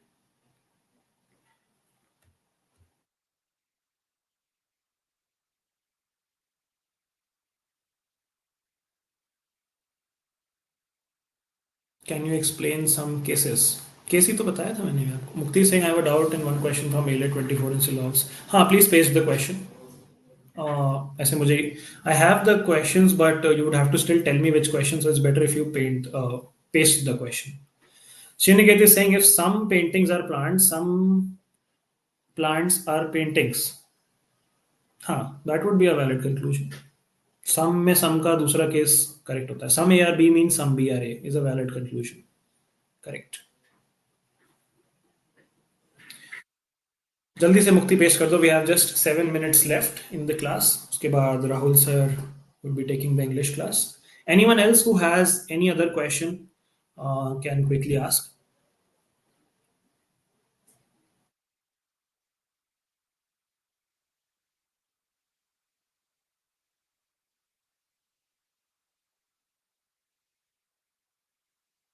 Atharva has given an example. Only licensed lawyers can practice law. मतलब law can only be practiced by licensed lawyers and not by anyone else. Correct. इसीलिए वो circle बनाते हैं ना हम. इसीलिए किसी और को एसोसिएट नहीं कर सकते उस पी से. अब इसको आप ऐसे बोल सकते हो कि all license all people who practice law are licensed lawyers. इसीलिए वो कन्वर्ट हो जाता है. ठीक है. Everyone who practices law is a licensed lawyer. That is how only becomes all.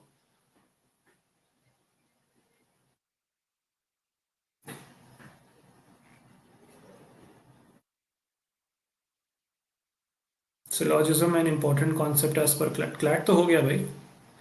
अच्छा नेक्स्ट क्लैट का पूछ रहे हो क्या? नेक्स्ट क्लैट का हाँ आ सकता है. It can be asked but chances कम है. यूजुअली नहीं पूछा जाता आजकल क्लैट में.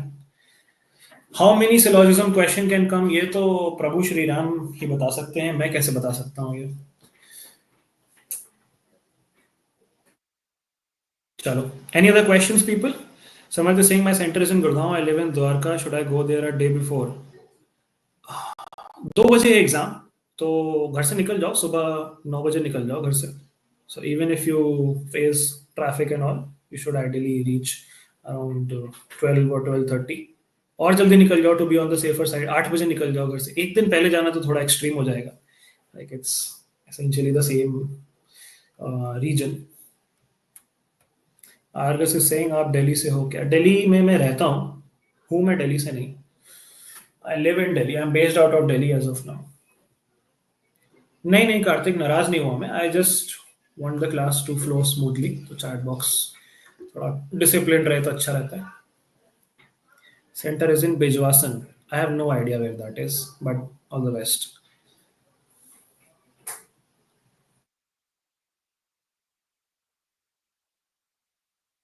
ओके, मुक्ति ने क्वेश्चन दे दिया क्या? मैंने देखा नहीं. ओके, जल्दी से करते हैं इसको. 4 मिनट है हमारे पास. Some rivers are ponds. Okay, some rivers are ponds. What else do we have? All ponds are ocean. All ponds are ocean. No ocean is a sea.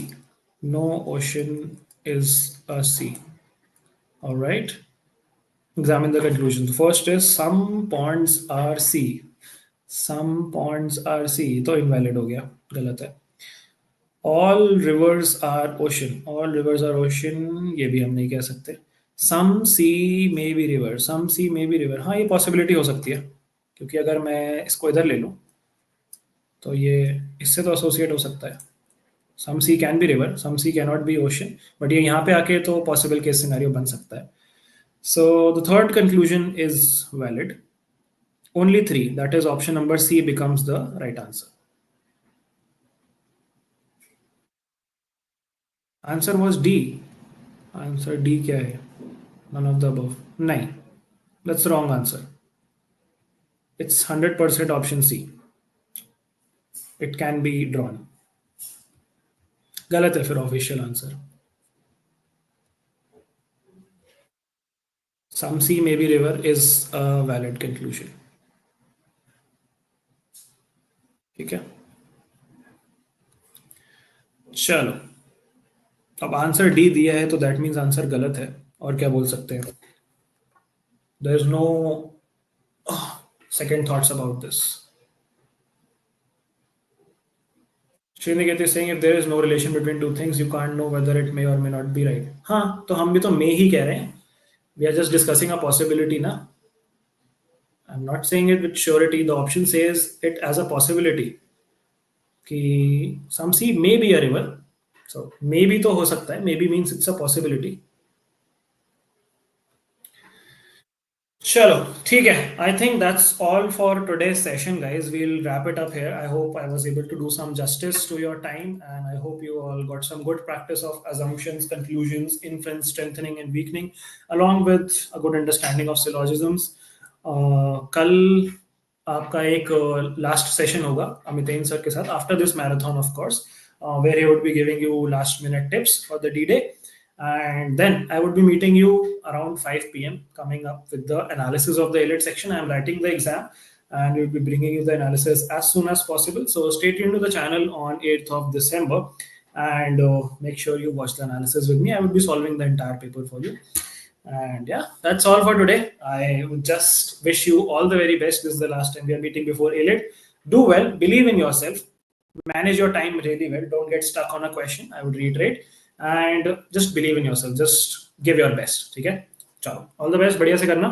I am wrapping this up, and all of you can now go to Rahul sir's stream, which would be happening on YouTube. चलो, English का marathon attend करो Rahul sir का, and I'll see you all on 8th. चलो, bye bye. Take care. All the best.